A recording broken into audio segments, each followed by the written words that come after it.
All India Civil Services Coaching Center students எல்லாருக்கும் வணக்கம். நான் தான் Adil Baig, Indian Economy Faculty. So நம்ம வந்து UPSC Civil Services Exam உடைய ஃபவுண்டேஷன் கோர்ஸ் தான் பார்த்துட்டு இருக்கோம். இந்த ஃபவுண்டேஷன் கோர்ஸில் நம்ம polity, history, geography, economy, environment இந்த 5 சப்ஜெக்ட்ஸும் UPSC எக்ஸாம் ப்ரிப்பேர் பண்ணுற ஒரு ஆஸ்பிரண்ட்டுக்கும் நம்ம ஒரு ஃபவுண்டேஷனல் கிளாஸ் நடத்துகிறோம். ஸோ இந்த 5 சப்ஜெக்டுடைய ஃபவுண்டேஷன் வீடியோஸை நீங்கள் பார்த்தீங்கன்னா you will get the foundational knowledge with which you can start your preparation with all confidence. So இந்த ஃபவுண்டேஷன் வீடியோஸை பார்த்து நோட்ஸ் எடுத்து இது கூட நீங்கள் எக்ஸ்ட்ராவாக ஸ்டாண்டர்ட் புக்ஸ் ரெஃபரன்ஸ் புக்கெல்லாம் ரெஃபர் பண்ணி படிச்சிங்க அப்படின்னா உங்களுக்கு யூபிஎஸ்சி ப்ரிப்பரேஷன் ரொம்பவுமே சுலபமாக இருக்கும். ஸோ அந்த எய்மில் தான் இந்த செஷன் நம்ம ஆரம்பிச்சிருக்கோம். இதில் இப்போ நம்ம இந்தியன் எக்கனாமியோட பிளேலிஸ்ட் பார்த்துட்ருக்கோம். ஸோ ஆல்ரெடி நம்ம 20 வீடியோ பார்த்தாச்சு.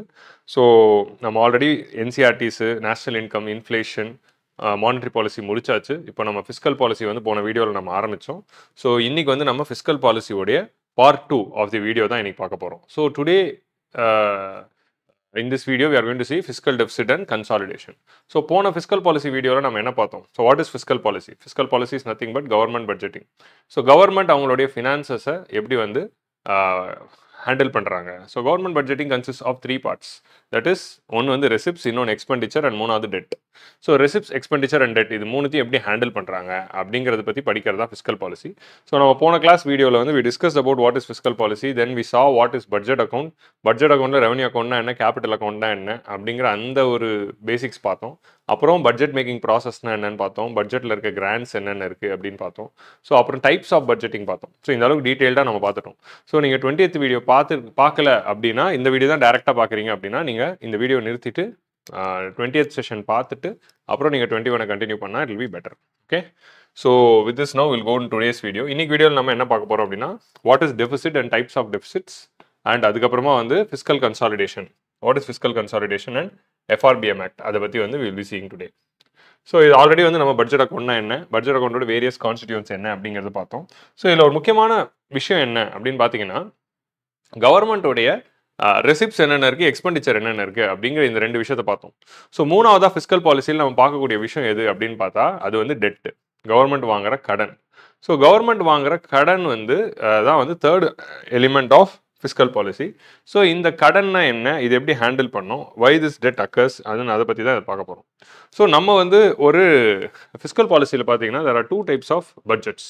ஒன்று வந்து டெபிசிட் பட்ஜெட், இன்னொன்று வந்து சர்ப்ளஸ் பட்ஜெட் அப்படின்னு நம்ம 2 டைப்பாக பார்க்குறோம். ஸோ இந்த பட்ஜெட்ஸில் வந்து நம்ம ஃபஸ்ட்டு வந்து டெபிசிட் பட்ஜெட், இன்னொன்று சர்ப்ளஸ் பட்ஜெட் அப்படின்னு பார்க்குறோம். ஸோ இப்போது நமக்கு வரக்கூடிய ரெசிப்ட்ஸை விட நமக்கு இருக்கிற எக்ஸ்பெண்டிச்சர் வந்து அதிகமாக இருந்தால் அதுக்கு பேர் வந்து deficit budget. So when the ரெசிப்ட்ஸை விட எக்ஸ்பெண்டிச்சர் அதிகமாக இருந்தால் that is called as deficit budget. So deficit budget என்ன ஆகும், நமக்கு வந்து ரெசிப்ட்ஸ் வந்து 10,000 ரூபாய் தான் வருது, ஆனால் செலவு வந்து 15,000 ரூபாய் இருக்குது. அப்போது வரவு 10,000 ரூபாய், செலவு 15,000 ரூபாய்னா டெபிசிட் எவ்வளோ பற்றாக்குறை இருக்குது, 5,000 ரூபாய். ஸோ நம்ம இந்த 5,000 ரூபாய் என்ன பண்ணணும், கடன் தான் வாங்கணும். நமக்கு வரவு 10,000 தான், ஆனால் செலவு 15,000 இருக்குன்னா 5,000 ரூபாய் அப்போ கடன் வாங்கணும். ஸோ அதுதான் வந்து டெபிசிட். ஸோ டெபிசிட் தான் வந்து நமக்கு it is also the borrowings, or அதுதான் வந்து டெட்டு, அதான் வந்து நம்ம கடனாக வாங்க வேண்டிய ஒரு அம்சம். ஸோ இதான் வந்து டெபிசிட் பட்ஜெட். அப்போ சர்ப்ளஸ் பட்ஜெட்னா என்ன, when receipts are more than expenditure then that is called as surplus budget. இப்போ உங்களோட ரெசிப்ட்ஸ் வந்து அதே 10,000 ரூபாய் தான், ஆனால் செலவு வந்து நம்ம 8,000 ரூபாய் தான் பண்ணியிருக்கோம். ஸோ செலவு 8,000 ரூபாய் தான் பண்ணியிருக்கோம் அப்படின்னா we are having savings. எவ்வளோ சேவிங்ஸு, 2,000 rupees வந்து சேவிங்ஸ் இருக்குது. ஸோ நமக்கு வர்ற வருமானத்தை விட நம்ம செலவு கம்மியாக இருக்குது அப்படின்னு இருக்கிறப்போ மிச்ச பணத்தை நம்ம எக்ஸ்ட்ராவாக மிச்சப்படுத்துவோம். இதுக்கு பேர் தான் சேவிங்ஸ் ஆர் சர்ப்ளஸ். இதான் வந்து சர்ப்ளஸ் பட்ஜெட். சர்ப்ளஸ் பட்ஜெட் அப்படிங்கிறது வந்து மோஸ்ட்லி வந்து நம்ம எங்கே பார்ப்போம் அப்படின்னா ஃபேமிலிஸில் பார்ப்போம். ஒரு ஆவரேஜ் ஃபேமிலி வந்து பார்த்தீங்கன்னா எப்போவுமே சர்ப்ளஸ் பட்ஜெட்டை மெயின்டைன் பண்ணுறது இட்ஸ் ஆல்வேஸ் ஹெல்தி. நமக்கு வர வருமானத்தை விட நம்ம வந்து இப்போது இந்த பட்ஜெட் அக்கௌண்ட் அப்படிங்கிற அந்த கிளாஸே டிஸ்கஸ் பண்ணுறப்போ நம்ம எப்படி வச்சு பண்ணிடுறோம்னா ஃபேமிலியோட கம்பேர் பண்ணி தான் படிச்சுக்கிட்டு இருக்கோம். ஸோ ஒரு ஆவரேஜ் ஃபேமிலியில் எப்போவுமே வந்து நமக்கு வர வருமானத்தை விட நம்ம செலவு கம்மியாக இருக்கணும். மிச்ச பணத்தை வந்து நம்ம சேவ் பண்ணி அந்த பணத்தை வந்து கொஞ்சம் பணத்தை மிச்சப்படுத்தி அதை சேவ் பண்ணி பேங்க்கில் போட்டு வைக்கணும். அண்ட் அப்படி இல்லைனா நம்ம அதை எங்கேயாவது இன்வெஸ்ட் பண்ணி வைக்கணும் அப்படிங்கிறது நம்ம ஆல்ரெடி இன்ஃப்ளேஷன் கிளாஸ்லேயே பார்த்தோம். What is the importance of savings and why have to save money அப்படிங்கிறது. மணியை சேவ் பண்ணனா inflation will erode the money அப்படிங்கிறதையும் பார்த்தோம். இதில் வந்து நம்ம என்ன அண்டர்ஸ்டாண்ட் பண்ணிக்கிறோம்னா, ஒரு ஃபேமிலி லெவலுக்கு சர்ப்ளஸ் பட்ஜெட் நல்லதாக இருக்குமே தவிர கவர்மெண்ட் லெவலில் ஏதாவது ஒரு கவர்மெண்ட் வந்து சர்ப்ளஸ் பட்ஜெட் போடுமா அப்படின்னு பார்த்தா no government will put a surplus budget. Always any government, especially a developing country, will have a deficit budget. Even developed countries also, both developed and developing countries, they are going to have the deficit budget. So ஏன் வந்து deficit budget இருக்கு அப்படின்னு நீங்க பாத்தீங்கன்னா, எப்பொழுதுமே ஒரு government வந்து கடனை வாங்கி மக்களோட நலனுக்கு செலவு பண்ணணும் அப்படிங்கிறத நினைக்கும். So always government thinks that I am going to borrow the money and I am going to spend more. So நம்ம ஆல்ரெடி பார்த்தோம் கவர்மெண்டோட ரோல் என்ன. So people gave power to the government and asking government to give welfare, development, standard of living and peace and security. இதெல்லாம் எனக்கு வேணும்னு சொல்கிறோம். So அதெல்லாம் establish பண்ணணும்னா government has to do expenditure. அந்த எக்ஸ்பெண்டிச்சர் எப்பவுமே அதிகமாக படுத்தி நாட்டு மக்களுக்கு நல்லது செய்யணும் அப்படிங்கிறது தான் கவர்மெண்டோட எய்மாக இருக்கும். So always government does the excess expenditure than its receipt. So வர வருமானத்தை விட எக்ஸ்ட்ராவாக தான் செலவு பண்ணுறாங்க, கடன் வாங்கி தான் செலவு பண்ணுறாங்க. ஸோ அப்போது government will always borrow money and do the expenditure and always we are going to have a deficit budget அப்படிங்கிறது தான் வந்து we have to understand. So எப்பவுமே டெபிசிட் பட்ஜெட் தான் இருக்க போகுது அப்படிங்கிறது புரிஞ்சிச்சா? இப்போ இப்படி டெபிசிட் பட்ஜெட் இருக்கிறப்போ அப்போ கடன் வாங்குறது நல்லதா? ஒரு ஃபேமிலி பாயிண்ட் ஆஃப் வியூல கடன் வாங்குறது இஷ்யூவா இருக்கலாம். ஆர் கவர்மெண்ட் பாயிண்ட் ஆஃப் வியூல கடன் வாங்குறது எப்படி பார்க்குறோம் அப்படின்னா, கடன் வாங்குறது நல்லது. Both for family and government it's the same. கடன் வாங்குறது நல்லதா கெட்டதா, கடன் வாங்கலாமா வேணாமா அப்படிங்கிறது it depends on why you get the loan. நம்ம எதுக்காக கடன் வாங்குறோம், எந்த பர்பஸ்க்காக கடன் வாங்குறோம் அப்படிங்கிறத வச்சு தான் கடன் வாங்குறது நல்லதா கெட்டதா, கடன் வாங்கலாமா வேணாமா அப்படிங்கிறதே நம்ம முடிவு பண்ணுறோம். ஸோ இப்போ நம்ம கடன் வாங்கி ஏதாவது ஒரு வேஸ்ட்ஃபுல் எக்ஸ்பெண்டிச்சர் பண்ண போகிறோம் அப்படின்னா நிச்சயமாக கடன் வாங்குறது சரியில்லை. ஆனால் கடன் வாங்கி நம்ம ப்ரொடக்டிவ் எக்ஸ்பெண்டிச்சர் தான் பண்ண போகிறோம். ஸோ அந்த கடன் வாங்கி நம்ம பண்ணுற செலவுனால ஃபியூச்சரில் நமக்கு ஏதோ ஒரு ப்ரொடக்டிவ் அவுட்கம் வரப்போகுது, ஒரு நல்லது நடக்க போகுது, அதனால நம்மளோட இன்கம் இன்னும் அதிகமாக போகுது அப்படின்னா நம்ம கடன் வாங்கி செலவு பண்ணலாம். ஸோ நம்ம எப்போ கடன் வாங்கக்கூடாது அப்படின்னா, நம்ம அன்றாட வாழ்க்கை நடத்துறதுக்கு ஆகிற செலவுகளுக்கு நம்ம கடன் வாங்கக்கூடாது அப்படிங்கிறது தான் கோல்டன் ரூல் ஆஃப் பட்ஜெட்டிங் சொல்லுது. So golden rule of budgeting என்ன சொல்லுது அப்படின்னா, நம்ம கடனை வாங்கி செலவு பண்ணலாம், பட் அப்படி வாங்குற கடன் எப்பொழுதுமே கேபிட்டல் எக்ஸ்பெண்டிச்சருக்கு தான் இருக்கணும். You should not do for revenue expenditure, which means that every person or every family, everyone should be able to earn their own revenue expenditure அப்படின்னு சொல்லுது. So you should always earn your revenue expenditure அப்படின்னு ஒரு line வந்து சொல்லுவாங்க golden rule of பட்ஜெட்டிங்கில். You should always earn your revenue எக்ஸ்பெண்டிச்சர்னா என்ன அப்படின்னா, உங்களுக்கு ரெவன்யூ எக்ஸ்பெண்டிச்சர் எவ்வளோ இருக்கோ அவ்வளோ வருமானம் உங்களுக்கு ரெவன்யூ ரெசிப்ட்ஸில் வந்துடணும். ஸோ உங்களுக்கு ரெவன்யூ எக்ஸ்பெண்டிச்சர் எவ்வளோ இருக்கோ அவ்வளோ வருமானம் உங்களுக்கு வந்துட்டு இருக்கணும். அப்போ நம்ம கடன் வாங்கி எங்கே செலவு பண்ணோம்னா, கடன் வாங்கி நம்ம கேபிட்டல் எக்ஸ்பெண்டிச்சர் தான் பண்ணணும். ஒரு ஃபேமிலி எடுத்துக்கோங்க, ஒரு ஆவரேஜ் ஃபேமிலி வந்து டே டு டே பேசிஸில் எதுக்கெல்லாம் செலவு பண்ணுறாங்க? தக்காளி வெங்காயம் வாங்கணும், பால் வாங்கணும், அப்புறமா வந்து கரண்ட் பில் இருக்குது, மொபைல் பில் இருக்குது, ரீசார்ஜ் பண்ணணும், வண்டிக்கு பெட்ரோல் போடணும், பஸ்ஸில் போகிறீங்கன்னா பஸ்ஸுக்கு செலவு இருக்குது, டிரான்ஸ்போர்ட் செலவு இருக்குது. ஸோ இந்த மாதிரி செலவுகள் ஒரு டே டு டே பேசிஸில் ஒரு ஃபேமிலியை ரன் பண்ணணும்னா ஆகிற செலவுகள் தான் இது. கேஸ் பில் கட்டணும். ஸோ இந்த டே டு டே பேசிஸில் ஃபேமிலிக்கு ரன் பண்ணுறதுக்கு என்ன செலவு ஆகுதோ அந்த செலவை நம்ம சம்பாதிச்சிடணும். So our income should always be மினிமமாக எவ்வளோ இன்கம் இருக்கணும், ஒரு ஃபேமிலிக்கு எவ்வளோ மினிமம் இன்கம் இருக்குமா, அவங்க ரெவன்யூ எக்ஸ்பெண்டிச்சர் எவ்வளவோ அவ்வளோ மினிமம் இன்கம் இருக்கணும். ஸோ விச் மீன்ஸ் தட் உங்களோட டே டு டே பேசிஸில் உங்களுக்கு ஆகிற செலவு எவ்வளோ ஆகுதோ அதை சம்பாதிக்கிற அளவுக்கான கெப்பாசிட்டி உங்கள்கிட்ட இருக்கணும். ஸோ இதுலேருந்து என்ன சொல்ல வரோம் அப்படின்னா, நம்ம டே டு டே பேசிஸ்க்கே ஆகிற செலவுகளுக்கே நம்ம கடன் வாங்கிட்டோம் அப்படின்னா அந்த கடன் தான் டேஞ்சரஸ் கடன் அப்படின்னு சொல்கிறாங்க. ஸோ நம்ம கிராசரி வாங்குறதுக்கே, பால் வாங்குறதுக்கே, இல்லை பில்லு கட்டுறதுக்கே நம்ம கடன் வாங்குற ஒரு சுச்சுவேஷனில் இருக்கோம் அப்படின்னா அது எல்லாம் வந்து ரெக்கரிங் இன் நேச்சர். ஸோ இப்போ நீங்கள் கிராசரிஸ் வாங்குறது, பெட்ரோல் போடுறது, பில்லு கட்டுறது அப்படிங்கிறது எல்லாம் ரெக்கரிங் இன் நேச்சர், திரும்ப திரும்ப வந்துக்கிட்டே இருக்கும், எல்லா மாதமும் பண்ணிக்கிட்டே இருக்கணும். வீட்டு வாடகை கொடுக்கறது, ஸோ இந்த மாதிரி வீட்டு வாடகை கொடுக்கறது, கிராசரிஸ் வாங்குறது, பெட்ரோல் போடுறது, இந்த மாதிரி செலவுகளுக்கே ஒரு ஃபேமிலியில் நம்ம கடன் வாங்குறோம் அப்படின்னா நம்ம அது எல்லா மாதமும் வாங்க வேண்டியது வரும். நம்மளோட இன்கம் பத்தலை, அதனால எல்லா மாதமும் வாங்க வேண்டியது வரும். ஸோ எல்லா மாதமும் நம்ம திரும்ப திரும்ப திரும்ப திரும்ப கடன் வாங்கிட்டே இருக்கிறதுனால நம்ம கடனும் ரெக்கரிங் ஆகிடும் அண்ட் அதுதான் டெட் ட்ராப்பில் கொண்டு போய் முடிஞ்சிடும். ஸோ கடன் மேலே கடன் மேலே கடன் மேலே கடன், கடன் மேலே கடன் போய் டெட் ட்ராப்பில் போய் முடிஞ்சிடும். அதுதான் வந்து problematic. So golden rule of பட்ஜெட்டிங்கில் என்ன சொல்கிறாங்க, always you have to earn your revenue expenditure. Day to day பேசிஸில் உங்களுக்கு என்ன செலவு இருக்கோ அந்த செலவை நீயே சம்பாதிச்சுக்கணும். ஸோ அப்போ எப்போ கடன் வாங்கலாம், லாங் டேர்ம் விஷயங்களுக்கு, ப்ரொடக்டிவ் விஷயங்கள் கடன் வாங்கலாம். லைக் கடன் வாங்கி ஒரு ஃப்ரிட்ஜ் வாங்குறது, ஒரு டிவி வாங்குறது, ஒரு ஏசி வாங்குறது, ஒரு வாஷிங் மிஷின் வாங்குறது, ஒரு கிரைண்டர் வாங்குறது, இல்லை கடன் வாங்கி ஒரு பைக்கோ காரோ வாங்குறீங்க, இல்லை கடன் வாங்கி ஒரு வீடு வாங்குறீங்க. இந்த மாதிரி லாங் டேர்ம் ப்ரொடக்டிவ் அசட்ஸ் வாங்குறதுக்கு நீங்கள் கடன் வாங்கினா இட்ஸ் பெட்டர். அப்படி இல்லைன்னா அட்லீஸ்ட் ஃபார் எஜுகேஷன் நிறைய பேரண்ட்ஸ்லாம் என்ன பண்ணுவாங்க, கடனை வாங்கி தான் நம்மளை படிக்க வைப்பாங்க. ஸோ நம்மளை படிக்க வைக்கிறதுக்கு கடன் வாங்கியிருப்பாங்க. இப்போ கடனை வாங்கி படிக்க வைக்கிறதுக்கோட ஐடியா என்ன, இப்படி கடன் வாங்கி இன்னைக்கு படிக்க வச்சா இந்த பையனோ பொண்ணோ நாளைக்கு நல்லபடியாக படித்து நல்ல வேலைக்கு போயிட்டு நல்லா சம்பாதிச்சு நம்ம ஃபேமிலியை நல்லா வச்சுப்பாங்க. ஸோ ஃபியூச்சரில் நல்ல ரிட்டர்ன் வரப்போகுது அப்படிங்கிறதுனால தான் இப்போ கடன் வாங்கி படிக்க வைக்கிறாங்க. ஸோ அப்போது கடனை வாங்கலாம். எப்போ வாங்கலாம் அப்படின்னா, ஒரு productive development R productive asset வந்து நீங்கள் கிரியேட் பண்ணுறீங்க அப்படின்னா கடன் வாங்கலாம். And the same rule applies even to the country as a whole. ஒரு கண்ட்ரி வந்து அவங்களுக்கு என்னென்ன ரெவன்யூ எக்ஸ்பெண்டிச்சர் இருக்கோ, ஸோ பார்த்தீங்கன்னா சேலரிஸ் பண்ணணும், கவர்மெண்ட் எம்ப்ளாயிஸ்க்கு சேலரிஸ் போடணுங்கிறது இருக்குது. ஸோ இதுக்கே கடன் வாங்க முடியுமா? ஸோ டே டு டே பேசிஸில் அவங்களுக்கு என்ன எக்ஸ்பெண்டிச்சர் இருக்கோ அந்த எக்ஸ்பெண்டிச்சர் அவங்க ஏர்ன் பண்ண தெரிஞ்சிருக்கணும். ஓகே, அப்போ கடன் எப்போ வாங்கலாம் அப்படின்னா they can borrow loan to do the capital expenditure. ஒரு ரோடு போடுறதுக்கு, ஒரு பிரிட்ஜ் கட்டுறதுக்கு, ஒரு மெட்ரோ கொண்டு வரதுக்கு, ஒரு டெடிகேட்டட் ஃப்ரைட் காரிடார் கொண்டு வரதுக்கு, ஒரு இண்டஸ்ட்ரியல் பார்க்கு, ஒரு ஹாஸ்பிட்டல், ஸ்கூலு, இந்த மாதிரி ஒரு இன்ஃப்ராஸ்ட்ரக்சரை கொண்டு வரதுக்கு கடன் வாங்கலாம். ஆனால் கவர்மெண்ட் ஆஃபீஸர்ஸ்க்கு சேலரி போடுறதுக்கே நம்ம கடன் தான் வாங்குறோம் அப்படின்னா அந்த கவர்மெண்ட் கடன் மேலே கடனில் போயிட்டு டெட் ட்ராப்ல ஆயிடும். So always the government must earn their revenue expenditure அப்படின்னு சொல்றது தான் budgeting. And they have to borrow money to do the long term capital expenditure அப்படின்னு சொல்றது தான் fiscal கன்சாலிடேஷன் ஆர் ஃபிஸ்கல் ஃபினான்சிங்ல ஒரு முக்கியமான கோல்டன் ரூல். ஓகே, ஸோ இந்த golden ரூலெல்லாம் நம்ம அப்போ ஒரு பட்ஜெட் வந்து கவர்மெண்ட் தாக்கல் பண்றாங்கன்னா அந்த பட்ஜெட் வந்து நல்ல பட்ஜெட்டா இல்லையா, எஃபிஷியன்ட் பட்ஜெட்டா இல்லையா அப்படிங்கிறத நம்ம எதை வச்சு ஜட்ஜ் பண்றோம் அப்படின்னா இந்த மாதிரி இண்டிகேட்டர்ஸ் வச்சு தான் ஜட்ஜ் பண்றோம். ஒரு பட்ஜெட் தாக்கல் பண்ணோன்னா ஆளுங்கட்சியெல்லாம் அதை ஆதரிச்சும் எதிர்கட்சியெல்லாம் அதை விமர்சிச்சும் தான் நீங்க வந்து நியூஸ் பேப்பர்லாம் பார்ப்பீங்க. ஆனால் இன் ரியாலிட்டி நம்ம அது வந்து அரசியல். நம்ம எப்படி வந்து ஒரு பட்ஜெட் அனலைஸ் பண்ணணும், நான் ஆல்ரெடி சொன்னேன். நம்ம வந்து கரண்ட் இயரோட ப்ரொவிஷனல் டேட்டாவும் ப்ரீவியஸ் இயரோட ஆக்சுவல் டேட்டாவும் வச்சு கவர்மெண்ட் சொன்னதை எவ்வளோ செஞ்சுருக்காங்க அப்படிங்கிறத அனலைஸ் பண்ண முடியும். அதுக்கப்புறம் கவர்மெண்ட் வந்து ரெவன்யூ எக்ஸ்பெண்டிச்சர் எவ்வளோ இருக்கோ அவ்வளோ ரெவன்யூ ரெசிப்ட்ஸ் ஏர்ன் பண்ணிட்டாங்களா, வாங்குற கடன்லாம் கேபிட்டல் எக்ஸ்பெண்டிச்சருக்கு தான் போதா, இல்லை கடன் வாங்கி தான் ரெவன்யூ எக்ஸ்பெண்டிச்சரே பண்ணுறாங்களா அப்படிங்கிறத அப்சர்வ் பண்ணால் இந்த கவர்மெண்டோட ஃபினான்சஸ் சரியில்லைன்னு சொல்ல முடியும். இப்போ ஒரு கவர்மெண்ட் கடன் வாங்கி தான் அவங்களோட ரெவன்யூ எக்ஸ்பெண்டிச்சரே பண்ணுறாங்கன்னா அப்புறம் அவங்க ஃபினான்சஸ் சரியில்லை. ஸோ அதை வந்து we can predict with respect to the budgeting. So இந்த மாதிரி விஷயங்களை வச்சு தான் வி கேன் டூ. ஸோ அப்படி கவர்மெண்ட் எவ்வளோ கடன் வாங்க போகுது அப்படிங்கிறது சொல்ற இண்டிகேட்டர் தான் deficits. So what is deficit? Deficit is equal to expenditure minus receipts. கரெக்டா? ஸோ கவர்மெண்ட் பண்ணக்கூடிய எக்ஸ்பெண்டிச்சர் மைனஸ் ரெசிப்ட்ஸ். ஸோ நமக்கு ரெசிப்ட்ஸ் வந்து 10,000 ரூபாய் இருக்கு, எக்ஸ்பெண்டிச்சர் வந்து 15,000 ரூபாய் இருக்கு அப்படின்னா டெபிசிட் எவ்வளோ? டெபிசிட் வந்து 5,000. ஸோ நமக்கு 5,000 துண்டு விழுந்திருக்கு, 5,000 பற்றாக்குறை இருக்கு. அந்த பற்றாக்குறைக்கு தான் நம்ம கடன் வாங்குறோம். So how much we are going to borrow? So நம்ம எவ்வளோ கடன் வாங்க போறோம் அப்படின்னு சொல்றது தான் இந்த டெபிசிட்கான இண்டிகேட்டர். ஸோ இந்த டெபிசிட்ஸ் வந்து நம்ம நிறைய மெத்தட்ஸ்ல வந்து கால்குலேட் பண்றோம். அதில் என்னென்ன டைப்ஸ் ஆஃப் டெபிசிட்ஸ் இருக்கு அப்படிங்கிறத பார்த்துக்கலாம். ஸோ இந்த டெபிசிட்ஸ்ல ஏகப்பட்ட டெபிசிட்ஸ் இருக்குங்க. ஸோ என்னென்ன டெபிசிட்ஸ் இருக்குன்னு பாருங்க. So budget deficit, revenue deficit, effective revenue deficit, fiscal deficit, primary deficit, monetise deficit அப்படின்னு மொத்தம் 6 வகையான டெபிசிட்ஸ் இருக்கு.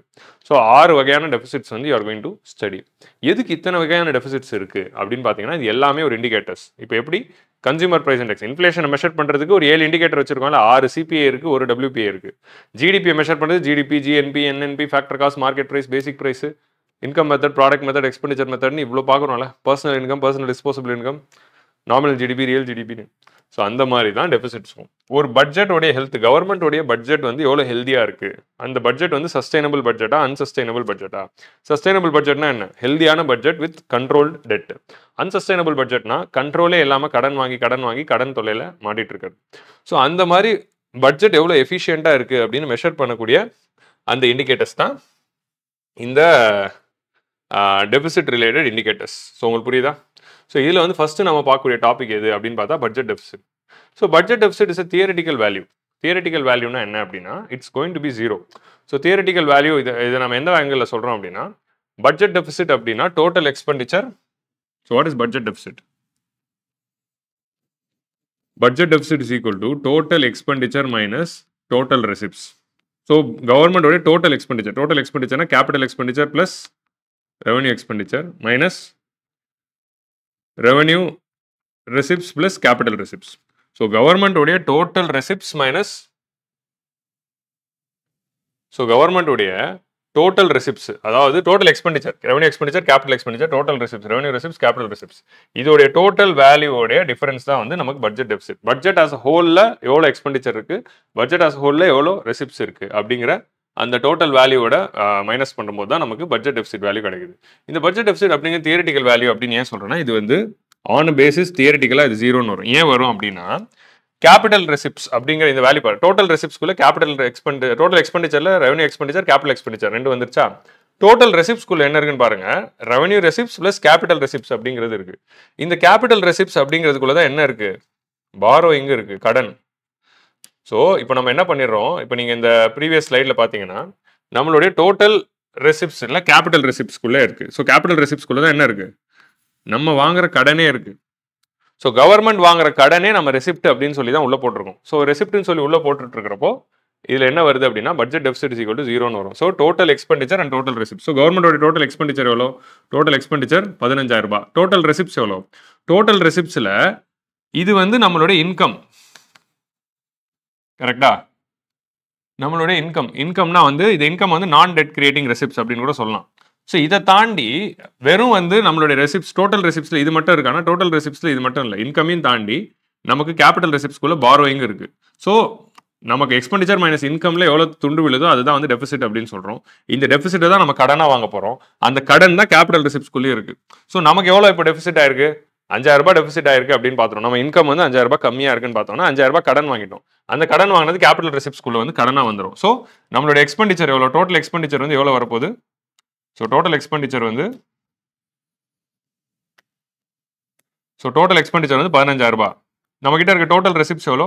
நம்ம கிட்ட இருக்கிற இன்கம் பிளஸ் பாரோயிங். ஏன்னா கேபிட்டல் ரெசிப்ட்ஸ்குள்ள பாரோயிங் இருக்குல்ல. ஸோ 15,000 ரூபாய் வந்து நம்மளோட டோட்டல் ரெசிப்ட்ஸ்னா நம்ம கிட்ட இருக்க இன்கம் எவ்வளோ? நம்ம கிட்ட இருக்க இன்கம் 5,000. நம்ம கிட்ட இருக்க பாரோயிங் எவ்வளோ? 15,000 income, 5,000 borrowing. So minus 15,000. So நம்மளோட ரெசிப்ட்ஸும் 15,000 ஆகிடும். ஸோ பட்ஜெட் டெபிசிட் 0 ஆகிடும். ஏன் பட்ஜெட் டெபிசிட் 0 ஆகுதுன்னா பட்ஜெட் டெபிசிட்ல டோட்டல் ரெசிப்ட்ஸ்னு இருக்கு. டோட்டல் ரெசிப்ட்ஸ்குள்ள ரெவன்யூ ரெசிப்ட், கேபிட்டல் ரெசிப்ட்ஸ் ரெண்டுமே இருக்கு. கேபிட்டல் ரெசிப்ட்ஸ்குள்ள பாரோயிங் இருக்கு. நீங்க எவ்வளோ கடன் வாங்க போறீங்க அப்படிங்கிறது டோட்டல் ரெசிப்ட்ஸ்குள்ளே ஒளிஞ்சிருக்கு. அதனால தான் வந்து டெபிசிட் வந்து இந்த பட்ஜெட் டெபிசிட் அப்படிங்கிறது 0 இருக்கு. ஸோ இந்த பட்ஜெட் டெபிசிட் அப்படிங்கிறது ஒரு தியரட்டிக்கலான வேல்யூ. So you are going to get a theoretical value out of it. So உங்களுக்கு புரிஞ்சிச்சா? ஸோ பட்ஜெட் டெபிசிட் 0 வரப்போகுது. ஏன்னா இதில் தியரட்டிக்கல் வேல்யூ. ஏன்னா கேபிட்டல் ரெசிப்ட்ஸ்குள்ள நமக்கு என்ன இருக்கு?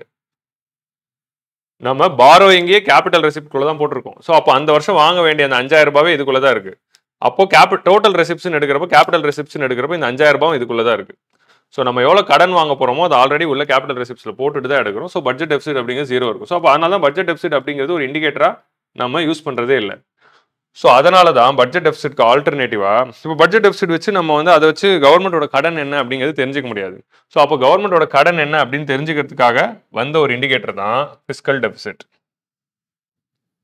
ஸோ கவர்மெண்டோடைய கடன் என்ன அப்படின்னு தெரிஞ்சுக்கிறதுக்காக நம்ம கொண்டு வந்த இண்டிகேட்டர் தான் ஃபிஸ்கல் டெபிசிட். ஸோ இந்த ஃபிஸ்கல் டெபிசிட் அப்படிங்கிறது என்ன அப்படின்னா நம்ம கேபிட்டல் ரெசிப்ட்ஸ்குள்ள பாரோயிங்கும் சேர்த்து எழுதிக்கிட்டு இருக்கோம். ஸோ அந்த பாரோயிங் இல்லாமல் வெறும் ரெசிப்ட்ஸ் மட்டும் எழுதுங்க அப்படின்னு சொல்கிறது தான் fiscal deficit. Fiscal deficit is equal to total expenditure minus non debt creating receipts. Non debt creating receipts. Non debt creating ரெசிப்ட்ஸ்னா என்ன? நான் டெட் கிரியேட்டிங் ரெசிப்ட்ஸ்னா என்ன அப்படின்னா கடன் இல்லாமல் வரக்கூடிய ரெசிப்ட்ஸ். நமக்கு என்ன ரெசிப்ட்ஸ் இருக்கு? நமக்கு வந்து ரெசிப்ட்ஸை வந்து 2 வகையாக பிரிக்கலாம். ஒன்று வந்து ரெவன்யூ ரெசிப்ட்ஸ், இன்னொன்று கேபிட்டல் ரெசிப்ட்ஸ். அப்படி இல்லாமல் நம்ம அதே ரெசிப்ட் எப்படி பிரிக்கலாம் அப்படின்னா இன்கம் அண்ட் பாரோயிங்னு பிரிக்கலாம். கரெக்டா? நமக்கு வருமானமாக வந்த பணம் எது, கடனாக வந்த பணம் எது? ஸோ நமக்கு வருமானமாக வந்த பணம் எல்லாம் எது எது? நீங்கள் வந்து ப்ரீவியஸ் ஸ்லைடில் வந்து பாருங்கள். நமக்கு இன்கமாக வந்ததெல்லாம் எது எது? நமக்கு வர ரெசிப்ட்ஸில் ரெவன்யூ ரெசிப்ட்ஸில் பார்த்தீங்கன்னா டேக்ஸுங்கிறது கவர்மெண்ட்க்கு வரக்கூடிய இன்கம். நான் டேக்ஸ் ரெசிப்ட்ஸில் இருக்கிறது எல்லாமே கவர்மெண்ட்க்கு வரக்கூடிய இன்கம் தானே. இது எல்லாமே வருமானமாக வந்தது தானே, எதுவுமே இதுவாக வரல. கேபிட்டல் ரெசிப்ட்ஸில் பார்த்தீங்கன்னா சேல் ஆஃப் அசட்ஸ், ஒரு பொருளை விற்றோன்னா நமக்கு வரது இன்கம். அதே மாதிரி டிஸ்இன்வெஸ்ட்மெண்ட்ஸ், கவர்மெண்டோட ஷேரை விற்கிறப்போ நமக்கு வரது இன்கம். ரெக்கவரி ஆஃப் லோன்ஸ், நம்ம கொடுத்த கடன் நமக்கு திரும்ப வரது இன்கம். சரியா?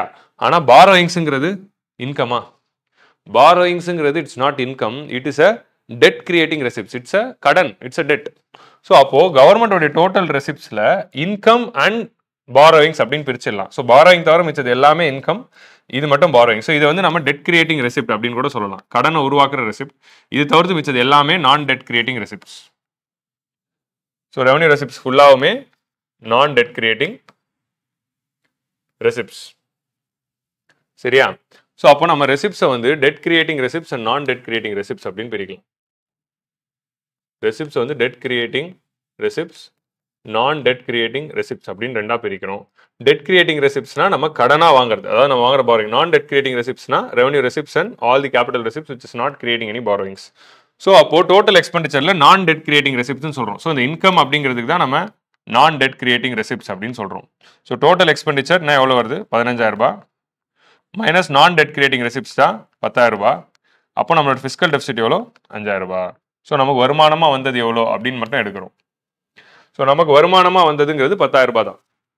ஸோ அதை மட்டும் எடுத்துக்கிட்டு போகிறது தான் fiscal deficit. So fiscal deficit gives you the value of borrowings.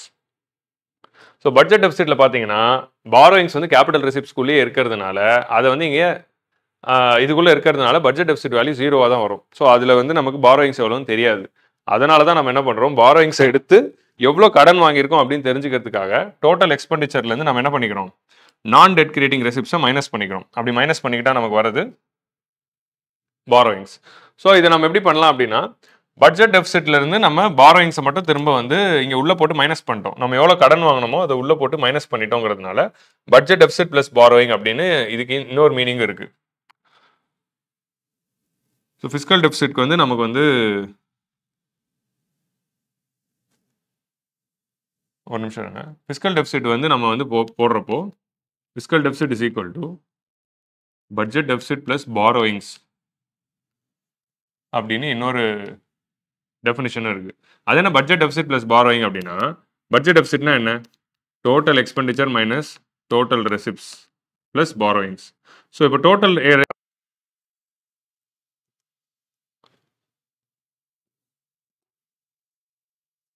So இப்போ வந்து we are seeing the fiscal deficit concept. So fiscal deficit is equal to என்ன அப்படின்னு பார்த்தா, fiscal deficit is equal to total expenditure minus non debt creating receipts.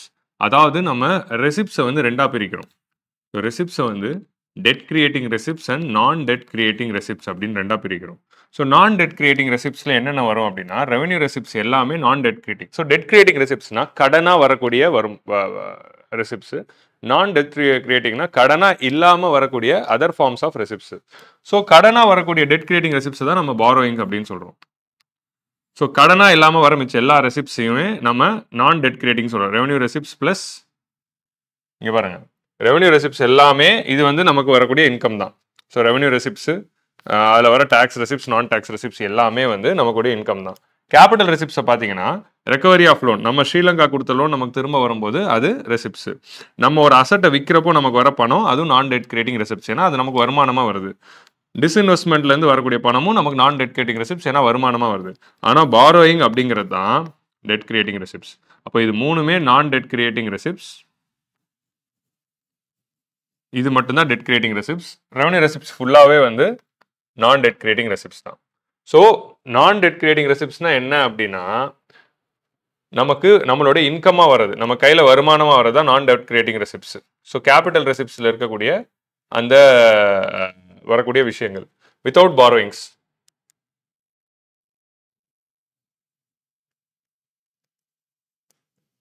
So debt creating receipts தான் borrowing. So நம்ம என்ன பண்ணிடுறோம், fiscal டெபிசிட்னா என்ன அப்படின்னா, ஸோ பட்ஜெட் டெபிசிட் அப்படின்னு எடுக்கிறப்போ டோட்டல் எக்ஸ்பெண்டிச்சர் மைனஸ் டோட்டல் ரெசிப்ட்ஸ்னு எடுக்கிறோம். தட் இஸ் ஈக்குவல் டு என்ன, revenue expenditure plus capital expenditure minus revenue receipts plus capital receipts. So அப்படி எடுக்கிறப்போ நம்ம வந்து டோட்டல் ரெசிப்ட்ஸ்னு எடுக்கிறோம். இங்கே நம்ம டோட்டல் ரெசிப்ட்ஸ்னு எடுக்காமல் நான் டெட் கிரியேட்டிங் ரெசிப்ட்ஸாக எடுக்கிறோம். ஏன்னா கேபிட்டல் ரெசிப்ட்ஸை நம்ம வெளியே, கேபிட்டல் ரெசிப்ட்ஸ்குள்ளே இருக்க பாரோயிங்ஸை ரிமூவ் பண்ணிட்டு நம்ம கால்குலேட் பண்ணுறோம். So fiscal deficit also can be set as fiscal deficit is equal to total expenditure minus total receipts without borrowings. அப்படி கூட சொல்லலாம். உங்களுக்கு புரியுதா? total receipts without borrowing. So இதில் வந்து என்ன சொல்லலாம் அப்படின்னா, அது இப்படி கூட எழுதலாம், total expenditure minus total receipts. total receipts ஓட வேல்யூ என்ன, total receipts வந்து நமக்கு revenue receipts plus capital receipts without borrowing minus borrowing அப்படின்னு போடலாமா? ஸோ டோட்டல் ரெசிப்ட்ஸ்லேருந்து நம்ம பாரோயிங்கை ரிமூவ் பண்ணிக்கிறோம். நான் டெட் கிரியேட்டிங் ரெசிப்ட்ஸை நம்ம எடுக்கிறோம் அப்படின்னா டோட்டல் ரெசிப்ட்ஸ், அதாவது revenue receipts plus capital receipts, total receipts எடுத்துட்டோமா, அதுலேருந்து பாரோயிங்கை மட்டும் மைனஸ் பண்ணிட்டாலே நமக்கு நான் டெட் கிரியேட்டிங் ரெசிப்ட்ஸ் வந்துடும்ல. ஸோ டோட்டல் ரெசிப்ட்ஸ்லேருந்து நம்ம பாரோயிங்கை மட்டும் ரிமூவ் பண்ணிட்டோம் அப்படின்னா நமக்கு நான் டெட் கிரியேட்டிங் ரெசிப்ட்ஸ் வந்துடும்ல. ஸோ அதனால தான் என்ன பண்ணிடுறோம், total expenditure minus total receipts minus borrowing அப்படின்னு போடுறோம். ஸோ அதை நம்ம எப்படி போடலாம், டோட்டல் எக்ஸ்பெண்டிச்சர் மைனஸ், இப்போ இங்கே பார்த்தீங்கன்னா இந்த மைனஸ் வந்து இங்கே வெளியே இருக்குல்ல, இந்த மைனஸ் இப்போ உள்ளே போயிடும், minus revenue receipts minus capital receipts plus borrowing அப்படின்னு மாறிடும். சரியா? ஸோ இப்போ நம்ம என்ன பண்ணலாம், இந்த ப்ளஸ் பாரோயிங் மட்டும் வெளியே வச்சுட்டு இங்கே கம்மா போட்டுக்கலாம். இங்கே வந்து நான் ப்ராக்கெட் போட்டால் டோட்டல் எக்ஸ்பெண்டிச்சர், திரும்ப மைனஸை காமனாக வெளியே எடுத்துட்டா revenue receipts plus capital receipts. நான் மைனஸை காமனாக எடுத்துக்கிட்டா, நான் இதில் எடுக்கல, plus borrowing. Total expenditure minus revenue receipt plus capital ரெசிப்ட்ஸ்னா என்ன, டோட்டல் ரெசிப்ட்ஸ். ஸோ இது வந்து total expenditure minus total receipts plus borrowings அப்படின்னு வரும். ஸோ அதனால தான் நம்ம ஃபிஸ்கல் டெபிசிட் எப்படி எழுதலாம் அப்படின்னா, fiscal deficit can also be written as total அதாவது budget deficit plus borrowings. Total expenditure minus total ரெசிப்ட்ஸ்னா என்னது? அதான பட்ஜெட் டெபிசிட். ஸோ அதை பட்ஜெட் டெபிசிட் பிளஸ் பாரோயிங்ஸ் அப்படின்னு கூட எழுதலாம். ஸோ ஒரு சில புக்ஸில் வந்து fiscal deficit is equal to total expenditure minus non debt creating ரெசிப்ட்ஸ்னு இருக்கும். இல்லை total expenditure minus total receipts without பாரோயிங்னு இருக்கும்.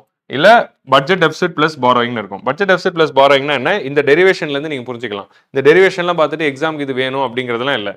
சிம்பிளாக கான்செப்டுவலாக புரிஞ்சுக்கும். வீடியோ பாஸ் பண்ணி ஒரு வாட்டி ரிவைண்ட் பண்ணி ப்ளே பண்ணி பாருங்கள். Total expenditure minus total receipts without borrowing அப்படின்னு நம்ம சொல்கிறோம். ஸோ டோட்டல் ரெசிப்ட்ஸ் வித்தவுட் பாரோயிங்னா என்ன? டோட்டல் ரெசிப்ட்ஸ்னா என்ன? Revenue receipts plus classic receipts without minus borrowing. So இப்போ என்ன பண்ணிடுறோம், இந்த ஜஸ்ட் வந்து மைனஸை உள்ளே கொண்டு போயிட்டு அப்புறமா வந்து இதை ப்ளஸ் ஆக்கிட்டு திரும்ப மைனஸை வெளியே எடுக்கிறோம். அவ்வளோதான். ப்ளஸ் மைனஸில் வர வித்தியாசம் தான். ஸோ அப்போ இங்கே மைனஸ் வந்து ப்ராக்கெட்க்கு வெளியே இருக்கு. அப்போ மைனஸ் உள்ளே போகுது. Minus revenue receipts minus capital receipts. இங்கே ஆல்ரெடி உள்ள மைனஸ் இருக்கிறதுனால மைனஸ் இன்டு மைனஸ் ப்ளஸ் ஆகிடும். ப்ளஸ் பாரோயிங் ஆகிடும். அப்புறம் என்ன பண்ணிடுறோம், மைனஸை மட்டும் காமனாக வெளியே எடுத்துக்கிறோம். Total expenditure minus revenue receipts plus capital receipts plus borrowing அப்படின்னு போட்டுக்கிறோம். Revenue receipts plus capital receipts தான் டோட்டல் ரெசிப்ட்ஸ். அதனால total expenditure minus total receipts plus borrowing. Total expenditure minus total budget deficit. So fiscal டெபிசிட்டோட formula budget deficit plus borrowing அப்படின்னு வந்துடும். So அப்போ fiscal deficit வந்து நம்ம எப்படிலாம் எழுதலாம் அப்படின்னா, fiscal deficit is equal to total expenditure minus non debt creating receipts. Non debt creating ரெசிப்ட்ல என்னென்ன வரும்? Revenue receipts plus sale of assets plus அப்புறமா வந்து டிஸ்இன்வெஸ்ட்மெண்ட், அப்புறமா வந்து என்ன வரும்? டிஸ்இன்வெஸ்ட்மெண்ட் வருமா? அப்புறமா வந்து ரெக்கவரி ஆஃப் லோன், இது எல்லாமே வரும். அப்படி இல்லைனா fiscal deficit is equal to total expenditure minus total receipts without borrowing. இல்லைனா ஒரு சில புக்கில் என்ன இருக்கும், fiscal deficit is equal to budget deficit plus borrowing. இந்த பட்ஜெட் டெபிசிட் பிளஸ் பாரோயிங் அப்படிங்கிறது எப்படி வந்துச்சு அப்படின்னு நீங்கள் தெரிஞ்சுக்கணும்னா நீங்கள் வந்து அந்த டெரிவேஷன் மட்டும் ஒரு வாட்டி திரும்ப கவனிங்க, புரிஞ்சிடும். பாஸ் பண்ணி ரிவைண்ட் பண்ணி ப்ளே பண்ணி பாருங்க, புரிஞ்சிடும். Fiscal deficit is equal to budget deficit plus borrowing. So pause பண்ணி ரிவைண்ட் பண்ணி ப்ளே பண்ணுங்க, கண்டிப்பாக புரிஞ்சிடும். So budget deficit plus borrowing இதை வந்து நம்ம டோட்டல் பாரோயிங்ஸ் அப்படின்னு கூட சொல்லலாம். கவர்மெண்ட் வந்து வாங்கக்கூடிய கடன் எவ்வளோ அப்படின்னு சொல்ற அந்த வேல்யூ தான் இது. நம்ம எடுத்த எக்ஸாம்பிள் படி என்ன, fiscal deficit is equal to total எக்ஸ்பெண்டிச்சருங்கிறது 15,000, total receipts without borrowing or non debt creating ரெசிப்ட்ங்கிறது 10,000, நம்மளோட actual income. So that is equal to 5,000 அப்படிங்கிறது வந்துடும். இதுதான் வந்து ஃபிஸ்கல் டெபிசிட்டோடைய ஃபார்முலா.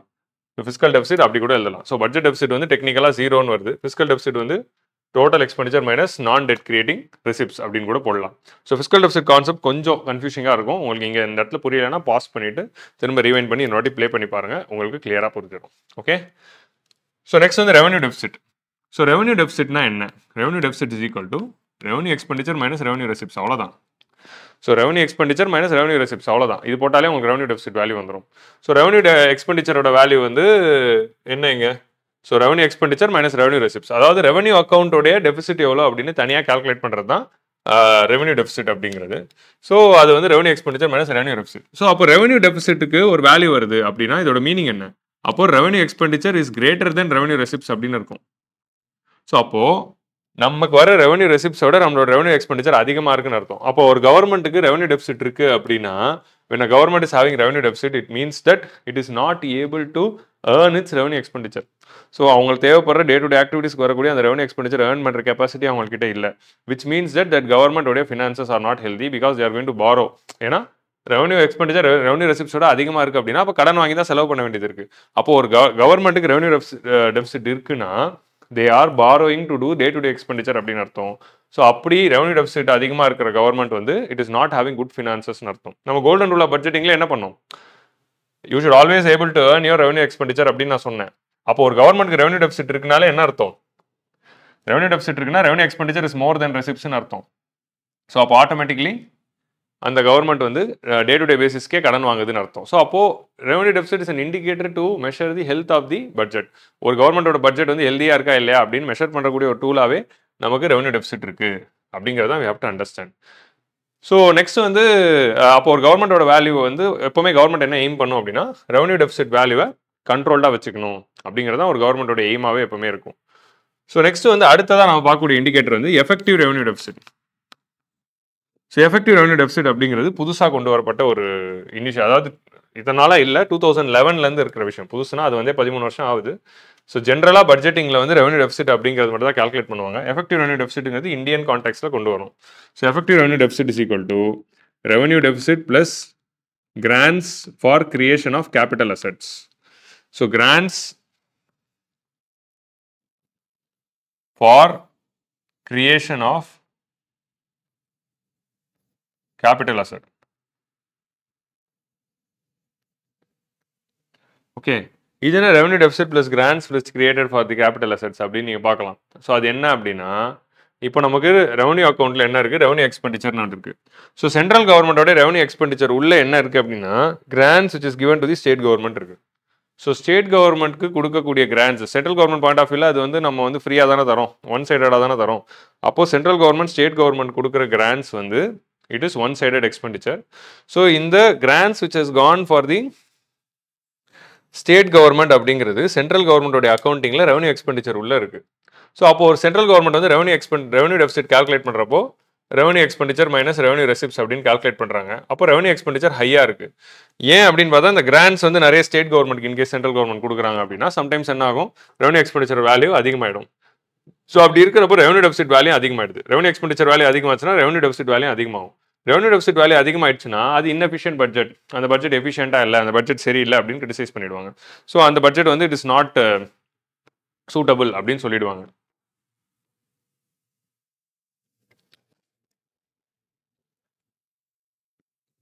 ஆனால் அந்த ரியாலிட்டி வந்து என்ன நடக்குதுன்னா நிறைய ஸ்டேட் கவர்மெண்ட்க்கு கிராண்ட்ஸ் போகுது. இந்த கிராண்ட்ஸ் மூலமாக கேபிட்டல் அசெட்ஸ் தான் உருவாகுது. So most of the times these grants create capital assets on the ground.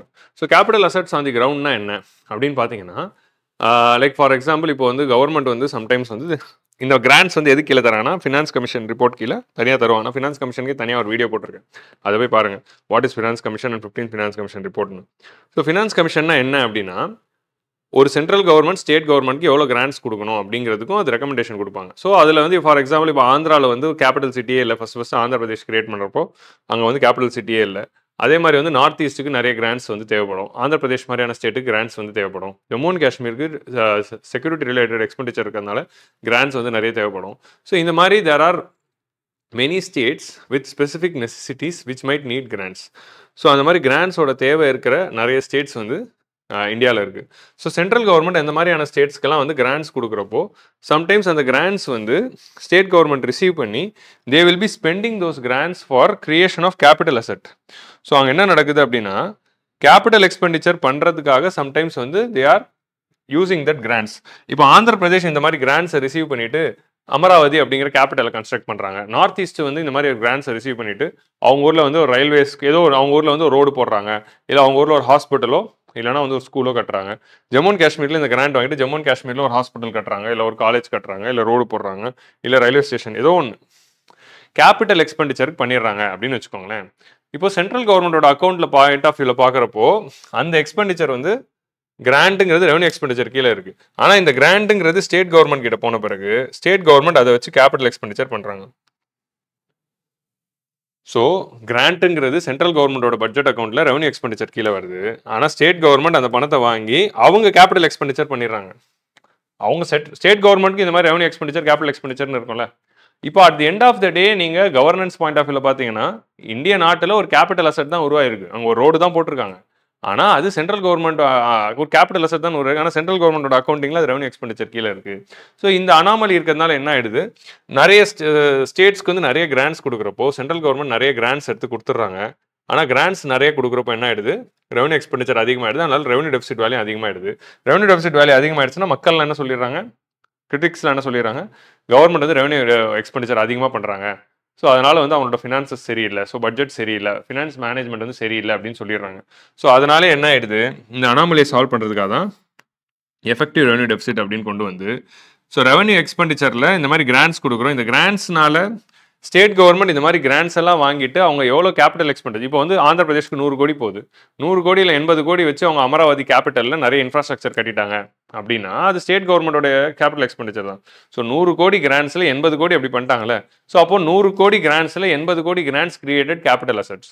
So அப்படி சென்ட்ரல் கவர்மெண்ட் ஸ்டேட் கவர்மெண்ட் கொடுக்குற கிராண்ட்ஸில் which part of the grants become capital assets. So அதை நம்ம மைனஸ் பண்ணிக்கலாம் revenue டெபிசிட்லேருந்து அப்படின்னு சொல்கிறாங்க. ரெவன்யூ டெபிசிட்லேருந்து அந்த கிராண்ட்ஸை வந்து மைனஸ் பண்ணிக்கலாம், கிராண்ட்ஸ் ஃபார் கேபிட்டல் அசெட்ஸை மைனஸ் பண்ணிடலாம் அப்படின்னு சொல்லி தான் எஃபெக்டிவ் ரெவன்யூ டெபிசிட் வருது. ஸோ எஃபெக்டிவ் ரெவன்யூ டெபிசிட்டோட ஃபார்முலா என்ன, ரெவன்யூ டெபிசிட் மைனஸ் சாரி ஒன்று ப்ளஸ் போட்டேன் very sorry first time formula போடுறப்போ confuse ஆகிடாதீங்க revenue deficit minus grants which created the capital assets. So, உங்களுக்கு புரியுதா? So, revenue deficit minus grants which went for creation of capital asset. So, நம்ம என்ன பண்ணிடுறோம் revenue expenditure இந்த grants அதிகமாக இருக்கிறதுனால revenue deficit expenditure அதிகமாக so revenue deficit அதிகமாக காட்டுது அப்போ இந்த revenue deficitலேருந்து அது capital expenditure ஆன விஷயத்தில் நம்ம மைனஸ் பண்ணிக்கலாம் மைனஸ் பண்ணிக்கிட்டு வெறும் ரெவன்யூ எக்ஸ்பெண்டிச்சர் மட்டும் எவ்வளோ ஆயிருக்கு அப்படிங்கிறது மட்டும் தனியாக பார்க்கலாம் அப்படின்னு சொல்லி தான் ஸ்டேட் கவர்மெண்ட்டு கொடுக்கப்படுற கிராண்ட்ஸ் எதெல்லாம் கேபிட்டல் எக்ஸ்பெண்டிச்சர் ஆச்சோ அது எல்லாத்தையும் மைனஸ் பண்ணிடும் ரெவன்யூ டெபிசிட்லேருந்து மைனஸ் பண்ணிட்டு மிச்ச வேல்யூ காட்டுறோம் இப்போ பார்க்குறப்ப என்ன ஆகிடும் ரெவன்யூ டெபிசிட்டை விட எஃபெக்டிவ் ரெவன்யூ டெபிசிட் வேல்யூ கொஞ்சம் குறைஞ்சிரும் ஸோ குறைஞ்சி கம்மி வேல்யூ காட்டுறப்போ கவர்மெண்ட் என்ன சொன்னால் பாருங்கள் எங்கள் ரெவன்யூ டெபிசிட் ஏன் ஹையாக இருக்குன்னா நாங்கள் நிறைய கிராண்ட்ஸ் கொடுத்துட்டோம் அந்த கிராண்ட்ஸ் வாங்கிட்டு அவங்க கேபிட்டல் எக்ஸ்பெண்டிச்சர் தான் பண்ணுறாங்க அதனால் எங்களுக்கு கிரிட்டிசைஸ் பண்ணாதீங்க எஃபெக்டிவ் ரெவன்யூ டெபிசிட் பாருங்கள் அந்த கிராண்ட்ஸ் எல்லாம் நான் மைனஸ் பண்ணிட்டேன் என் ரெவன்யூ டெபிசிட் வேல்யூ கம்மியாக தான் இருக்குது ஸோ என் பட்ஜெட் எஃபிஷியண்டாக தான் இருக்குது அப்படின்னு சொல்லி கவர்மெண்ட் கிளைம் பண்ணுறாங்க ஸோ இதுக்காக தான் வந்து 2011 இது ஒரு தனி இண்டிகேட்டராகவே கால்குலேட் பண்ண ஆரம்பிச்சிட்டோம் that is effective revenue deficit effective revenue deficit is equal to revenue deficit minus grants which created the capital assets so அடுத்து வந்து ஃபிஸ்கல் டெபிசிட் அதை நம்ம பார்த்தாச்சு நெக்ஸ்ட் வந்து primary deficit so primary deficit is equal to என்ன primary deficit is equal to fiscal deficit minus interest payments so fiscal deficit minus interest payment இப்போ government வந்து fiscal டெபிசிட்னா என்ன ஃபிஸ்கல் டெபிசிட்னா என்னதுன்னா பாரோயிங்ஸ் கவர்மெண்ட் வந்து எவ்வளோ கடன் வாங்குறாங்க எவ்வளோ கடன் வாங்கி எக்ஸ்பெண்டிச்சர் பண்ணியிருக்காங்க அப்படின்னு சொல்கிறது தான் fiscal deficit so how much money government borrowed and did the expenditure அப்படின்னு சொல்கிறது தான் ஃபிஸ்கல் டெபிசிட் ஸோ ஃபிஸ்கல் டெபிசிட்டோட வேல்யூ வந்து நீங்கள் எடுத்து பார்த்தீங்க அப்படின்னா கவர்மெண்ட் என்ன சொல்றது ஃபிஸ்கல் டெபிசிட் வேல்யூ ஹையாக இருக்குன்னா கவர்மெண்ட் என்ன சொல்கிறாங்க நான் பாருங்க கடன் வாங்கியிருக்கேன் கடன் வாங்கி மக்கள் நலனுக்காக நான் செலவு பண்ணியிருக்கேன் மக்களோட முன்னேற்றத்துக்காக நான் செலவு பண்ணியிருக்கேன் அதுக்கு தான் நான் கடன் வாங்குறேன் அப்படின்னு சொல்கிறாங்க நம்ம கவர்மெண்டோட ஃபிஸ்கல் டெபிசிட் வேல்யூ பார்க்குறோம் அது ஹையாக இருக்குது ஏன்ப்பா ஃபிஸ்கல் டெபிசிட் வேல்யூ ஹையாக இருக்குது ஏன்ப்பா கடன் வாங்கினேன் அப்படின்னு கேட்டால் நாட்டு மக்களோட நலனுக்காக தான் நான் அவ்வளோ கடன் வாங்கி செலவு பண்ணியிருக்கேன் இப்போ நம்மளோட கவர்மெண்டோட வருமானம் 10,000 செலவு 15,000 ஃபிஸ்கல் டெபிசிட் அப்போ எவ்வளோ வருது 5,000 வருது என்னப்பா 5,000 எக்ஸ்ட்ராவாக இருக்குது ஏன் 5,000 கடன் வாங்கினேன் அப்படின்னு கேட்டால் நாட்டு மக்களோட நலனுக்காக நான் 5,000 கடன் வாங்கினேன் அப்படின்னு சொல்கிறாங்க ஸோ பீப்புள்ஸ் டெவலப்மெண்ட் அப்படின்னு ஆனால் ஆக்சுவலாக பார்த்தீங்கன்னா கவர்மெண்டோட எக்ஸ்பெண்டிச்சரில் ஆல்ரெடி கவர்மெண்ட் வாங்கின கடனுக்கு அவங்க வட்டி வேற கட்டிட்டு இருக்காங்களே ஸோ ரெவன்யூ எக்ஸ்பெண்டிச்சரில் முதல் காம்பனண்ட் என்ன ஆல்ரெடி கவர்மெண்ட் வந்து நிறைய கடன் வாங்கியிருப்பாங்க அப்படி வாங்கின கடனுக்கு அவங்க வந்து வட்டி வேற கட்டிக்கிட்டு இருப்பாங்க ஸோ அப்படி இருக்கிறப்போ இப்படி வச்சுக்கலாம் கவர்மெண்டோட இன்கம் வந்து 10,000 செலவு வந்து 15,000 so fiscal deficit is equal to 5,000 ஆனால் இந்த செலவு 15,000 இன்ட்ரெஸ்ட் பேமெண்ட்ஸ் ஆல்ரெடி வாங்கின கடனுக்கு 1,000 வந்து இன்ட்ரெஸ்ட் பேமெண்ட்ஸாக போயிட்டு இருக்கு இப்படி வச்சு 1,000 கூட வேணாம் 2,000 இன்ட்ரெஸ்ட் பேமெண்ட்ஸாக போயிட்டு இருக்குன்னு வச்சுக்கலாம் ஸோ ஆல்ரெடி வாங்குற கடனில் 2,000 வந்து இன்ட்ரெஸ்ட் பேமெண்ட்ஸ்க்கே போயிட்டு இருக்கு நம்ம வேர்ல்ட் பேங்க்லேருந்து வாங்கின கடன் இல்லை வேற இடத்துலேருந்து வாங்கின கடன் ஸோ கவர்மெண்ட் என்ன பண்ணிடுறாங்க நான் 5,000 கடனை வாங்கி மக்களுக்காக செலவு பண்ணுறாங்க ஆனால் 5,000 கடன் வாங்கி மக்களுக்காக செலவு பண்ணாலும் அதில் 2,000 எதுக்கு போயிடுச்சு இன்ட்ரெஸ்ட் பேமெண்ட்ஸ்க்காக போயிடுச்சு இன்ட்ரெஸ்ட் பேமெண்ட்ஸ்க்காக நம்ம போகிறத வந்து நம்ம எப்படி வந்து மக்களுக்காக செலவு பண்ணணும்னு சொன்னோம் அப்போது நீ வந்து 5,000 மக்களுக்காக செலவு பண்ணல நீ வாங்கின கடன் வந்து இல்லை 2,000 வட்டி கட்டுறதுக்கே போயிடுச்சு மிச்சம் 3,000 தான் மக்களுக்காக செலவு பண்ணியிருக்க ஸோ அப்போது வாங்கின கடனில் எவ்வளோ இன்ட்ரெஸ்ட் பேமெண்ட்ஸ் ஆல்ரெடி வாங்கின கடனுக்கு போயிருக்கு அதை மைனஸ் பண்ணிவிட்டு மிச்சம் அமௌண்ட்டை சொல்லு அப்படின்றோம் ஸோ ஃபிஸ்கல் டெபிசிட்லேருந்து நம்ம ஆல்ரெடி வாங்கின கடனுக்கு நம்ம வந்து 2,000 இன்ட்ரெஸ்ட் பேமெண்ட்ஸ் கட்டுறோம் அப்படின்னா பிரைமரி டெபிசிட் வேல்யூ 3,000 வரும் அப்போ 3,000 தான் நீ மக்களுக்காக செலவு பண்ணியிருக்கேன் ஸோ பிரைமரி டெபிசிட்னா என்ன அப்படின்னா fiscal deficit minus interest payments so government வந்து நிறைய வந்து எக்ஸ்பெண்டிச்சர் வந்து நிறைய பண்ணுறேன்றாங்க கடைசியில் பார்த்தா அந்த எக்ஸ்பெண்டிச்சரில் நிறைய பணம் வந்து இன்ட்ரெஸ்ட் பேமெண்ட்ஸாகவே போயிடுது ஸோ கிட்டத்தட்ட நம்மளுடைய போன வருஷம் எக்ஸ்பெண்டிச்சரில் 19% இன்ட்ரெஸ்ட் பேமெண்ட்ஸ்க்கே போயிடுது ஸோ இப்படி இன்ட்ரெஸ்ட் பேமெண்ட்ஸ்க்கு பண்ண எக்ஸ்பெண்டிச்சர் எல்லாத்தையும் கவர்மெண்ட் எக்ஸ்பெண்டிச்சர் அப்படின்னு சொல்லிக்கிறாங்க அதுக்கு தான் நான் கடன் வாங்குறேன்றாங்க அப்போ அதை என்ன பண்ணுறாங்க ஃபிஸ்கல் டெபிசிட்லேருந்து அதை மைனஸ் பண்ணி காட்டு நீ எவ்வளோ வந்து ஆல்ரெடி வாங்கின கடனுக்கு இன்ட்ரெஸ்ட் கட்டின ஸோ அந்த வேலையை வந்து மைனஸ் பண்ணி காட்டு அப்படின்னு சொல்லி அதை வந்து தனியாக கால்குலேட் பண்ணுறதுக்காக வர வச்சது தான் பிரைமரி டெபிசிட் அப்படிங்கிற வேல்யூ ஸோ பிரைமரி டெபிசிட்னா என்ன அப்படின்னா that is fiscal deficit minus interest payment so நீ ஏன் கடனை வாங்கி 5,000 செலவு பண்ணல கடனை வாங்கி நீ மக்களுக்காக செலவு பண்ணது 3,000 தான் ஏன்னா 2,000 வந்து வட்டி கட்டினதுக்கே போயிடுச்சு லைக் நான் ஆல்ரெடி சொன்னல இன்ட்ரெஸ்ட் பேமெண்ட்ஸுங்கிறது it's not a productive expenditure so அதான் வந்து பிரைமரி டெபிசிட் ஸோ ஃபைனலாக வந்து மானிட்டைஸ்டு டெபிசிட் மானிட்டைஸ்டு டெபிசிட்னா என்ன அப்படிங்கிறது நம்ம டெபிசிட் ஃபினான்சிங் நடத்துகிறப்போ நம்ம பார்த்துருவோம் வாட் இஸ் மானிட்டைஸ்டு டெபிசிட் அப்படின்னு ஸோ இப்போ டோட்டலாக என்னென்னலாம் டெபிசிட்ஸ் இருக்குது ஃபர்ஸ்ட் வந்து budget deficit budget deficit is equal to total expenditure minus total receipts so total expenditure என்ன revenue expenditure plus capital expenditure minus revenue receipts plus capital receipts ரெண்டாவது fiscal deficit. Fiscal deficitனா என்ன? Fiscal deficitனா total expenditure minus capital expenditureக்குள்ள borrowing இருக்கு. கரெக்டா? இந்த borrowing நம்ம என்ன பண்ணிட்டு இருக்கோம்? ரெசிப்ட்னு சொல்லி டோட்டல் ரெசிப்ட்ஸ்குள்ள போட்டுக்கிட்டு இருக்கோம். அதனால வந்து பட்ஜெட் டெபிசிட் வந்து நமக்கு ஜீரோவா வரும். ஸோ அதனால என்ன பண்றோம்? நம்ம கேபிட்டல் ரெசிப்ட்ஸ்குள்ள இருக்க borrowing ரிமூவ் பண்ணிட்டு மிச்ச ரெசிப்ட்ஸ் வச்சு கால்குலேட் பண்ணுங்க அப்படின்னு சொல்றோம். அதனால தான் நான் டெட் கிரியேட்டிங் ரெசிப்ட்ஸ். வெறும் நான் டெட் கிரியேட்டிங் மட்டும் ரெசிப்ட்ஸ் மட்டும் வச்சிருக்கிறது fiscal deficit. So or total expenditure or budget deficit plus borrowing அப்படின்னு கூட சொல்றோம். இதோட ஃபார்முலா. ஸோ மூணாவது revenue deficit. Revenue deficit is equal to revenue expenditure minus revenue receipts. Whether the government is earning their revenue expenditure or not. அப்போ revenue deficit value இருக்கு அப்படின்னா அதிகமாக இருக்கு அப்படின்னா கவர்மெண்டோட revenue expenditure is higher than revenue receipts அப்படின்னு அர்த்தம். So இப்போ ரெவன்யூ டெபிசிட் வேல்யூ அதிகமாக இருந்தால் பட்ஜெட் வந்து சஸ்டைனபிளாக இல்லைன்னு அர்த்தம். Next, effective revenue deficit is equal to revenue deficit minus grants for capital assets, which created the capital assets அப்படின்னு சொல்றோம். ஸோ சென்ட்ரல் கவர்மெண்ட்டோடைய ரெவன்யூ எக்ஸ்பெண்டிச்சர் கீழே இருக்கிற கிராண்ட்ஸ் வந்து ஸ்டேட் கவர்மெண்ட் ரிசீவ் பண்ணிட்டு கேபிட்டல் எக்ஸ்பெண்டிச்சர் பண்ணிடுறாங்க. அட் தி எண்ட் மக்கள் கிட்ட போகிறப்போ கேபிட்டல் எக்ஸ்பெண்டிச்சர் தானே போகுது, அதே நம்ம ரெவன்யூ எக்ஸ்பெண்டிச்சருக்குள்ளே வச்சுக்கணும் அப்படின்னு சொல்லி அதை மட்டும் மைனஸ் பண்ணிக்கலாம். ஸோ பட்ஜெட் ரிலீஸ் பண்ணுறப்போ அது ரெவன்யூ எக்ஸ்பெண்டிச்சர் கீழே தான் போடுறாங்க. ஆனால் எஃபெக்டிவ் ரெவன்யூ டெபிசிட் கால்குலேட் பண்ணுறப்போ அதை மைனஸ் பண்ணிக்கிட்டு அதை கம்மி வேல்யூ காட்டுறாங்க. ஸோ அப்போ கவர்மெண்ட் இப்போ நீங்கள் பட்ஜெட்டை ஜட்ஜ் பண்ணுறப்போ ரெவன்யூ டெபிசிட் வேல்யூ பார்த்து ஜட்ஜ் பண்ணாதீங்க, எஃபெக்டிவ் ரெவன்யூ டெபிசிட்டை பார்த்து ஜட்ஜ் பண்ணுங்க, அதான் ரியல் வேல்யூ அப்படின்னு சொல்கிறாங்க. ஸோ அடுத்தது primary deficit. Primary deficit is equal to fiscal deficit minus interest payments. So இங்கே எப்படி நம்ம கேபிட்டல் ரெசிப்ட்ஸ்குள்ள பாரோயிங்ஸ் வச்சுக்கிட்டு ரெசிப்ட்ஸ்னு சொல்லிட்டு இருந்தோமோ அதே மாதிரி இங்கே ரெவன்யூ எக்ஸ்பெண்டிச்சருக்குள்ள இன்ட்ரெஸ்ட் பேமெண்ட்ஸ் வச்சுட்டு இருக்கோம். இன்ட்ரெஸ்ட் பேமெண்ட்டை பண்ணிட்டு அதை நான் எக்ஸ்பெண்டிச்சர் பண்ணிட்டேன், மக்களுக்காக பண்ணிட்டேன், எக்ஸ்பெண்டிச்சர் பண்ணிட்டேன்னு சொல்கிறோம். கடைசியில் பார்த்தா அது வந்து அன்ப்ரொடக்டிவ் எக்ஸ்பெண்டிச்சர். ஸோ அதனால் அந்த எக்ஸ்பெண்டிச்சர் மைனஸ் பண்ணிட்டு மிச்ச வேல்யூ கால்குலேட் பண்ணுறோம். அதான் வந்து பிரைமரி டெபிசிட். மக்களுக்காக எவ்வளோ பணம் செலவு பண்ணியிருக்கோம் கடன் வாங்கி அப்படிங்கிறது தெரிஞ்சுக்கிறது. ஸோ இதான் வந்து 5 டெபிசிட்ஸ். இந்த 5 டெபிசிட்ஸோட வேல்யூவை பார்த்து தான் நம்ம பட்ஜெட்டோட ஹெல்த்தை வந்து டிட்டர்மைன் பண்ணுறோம். ஓகே, ஸோ பட்ஜெட்டோட ஹெல்த்தை வந்து டிட்டர்மைன் பண்ணுறோம். ஸோ அடுத்த டாபிக் வந்து deficit financing. So what is deficit financing? So deficit ஃபினான்சிங்னா என்ன அப்படின்னா, இப்போ கவர்மெண்ட்டுக்கு வந்து நமக்கு எவ்வளோ டெபிசிட் இருக்கு? இப்போ நமக்கு வந்து ரெசிப்ட் வந்து 10,000 ரூபாய், எக்ஸ்பெண்டிச்சர் வந்து 15,000 ரூபாய். அப்போ டெபிசிட் எவ்வளோ? எக்ஸ்பெண்டிச்சர் மைனஸ் ரெசிப்ட்ஸ், அதான் வந்து deficit. That is equal to 5,000. இப்போ எனக்கு வந்து வருமானம் 10,000 ரூபாய், செலவு 15,000 ரூபாய். அப்போ எனக்கு பற்றாக்குறை எவ்வளோ? 5,000 ரூபாய். இந்த டெபிசிட் தான் நான் என்ன பண்ண போறேன்? பாரோ பண்ண போறேன். இந்த டெபிசிட் இப்போ நான் 5,000 ரூபாய் திரட்டணும். எனக்கு வருமானம் 10,000 ரூபாய், செலவு 15,000 ரூபாய். இப்போ எனக்கு எவ்வளோ துண்டு விழுந்துச்சு? 5,000 ரூபாய். இப்போ இந்த 5,000 ரூபாய் நான் திரட்டணும். அது திரட்டுறதுக்கு எனக்கு என்னென்ன ரூட்ஸ் இருக்குது? ஸோ எப்படிலாம் இப்போ இந்த 5,000 ரூபாய் நான் ரெடி பண்ண போகிறேன். ஸோ ஒரு கவர்மெண்ட்டுக்கு இந்த மாதிரி டெபிசிட் வரும்போது எங்கேருந்து இந்த 5,000 ரூபாய் திரட்டி how they are going to finance the deficit? இந்த டெபிசிட்டான இந்த 5,000 ரூபாய் how they are going to finance, அதுக்கு பேர் தான் டெபிசிட் ஃபினான்சிங். டெபிசிட் ஃபினான்சிங்னா என்ன அப்படின்னா, what are all the various roots through which government is going to finance this particular deficit அப்படின்னு சொல்கிறது தான் டெபிசிட் ஃபினான்சிங். இந்த டெபிசிட் ஃபினான்சிங்கில் கவர்மெண்ட்க்கு என்னென்ன ரூட் இருக்குது? ஃபர்ஸ்ட் வந்து எக்ஸ்டர்னல் borrowing, ரெண்டாவது இன்டர்னல் borrowing,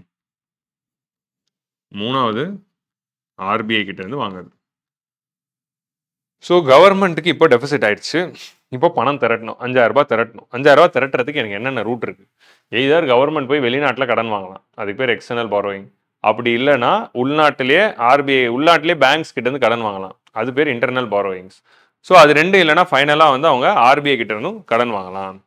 ஸோ இதுதான் வந்து 3 important routes through which they are going to finance.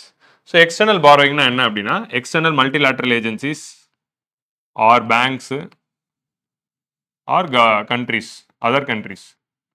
Other countries கிட்ட இருந்து லோன் வாங்கலாம், அது வந்து எக்ஸ்டர்னல் borrowings.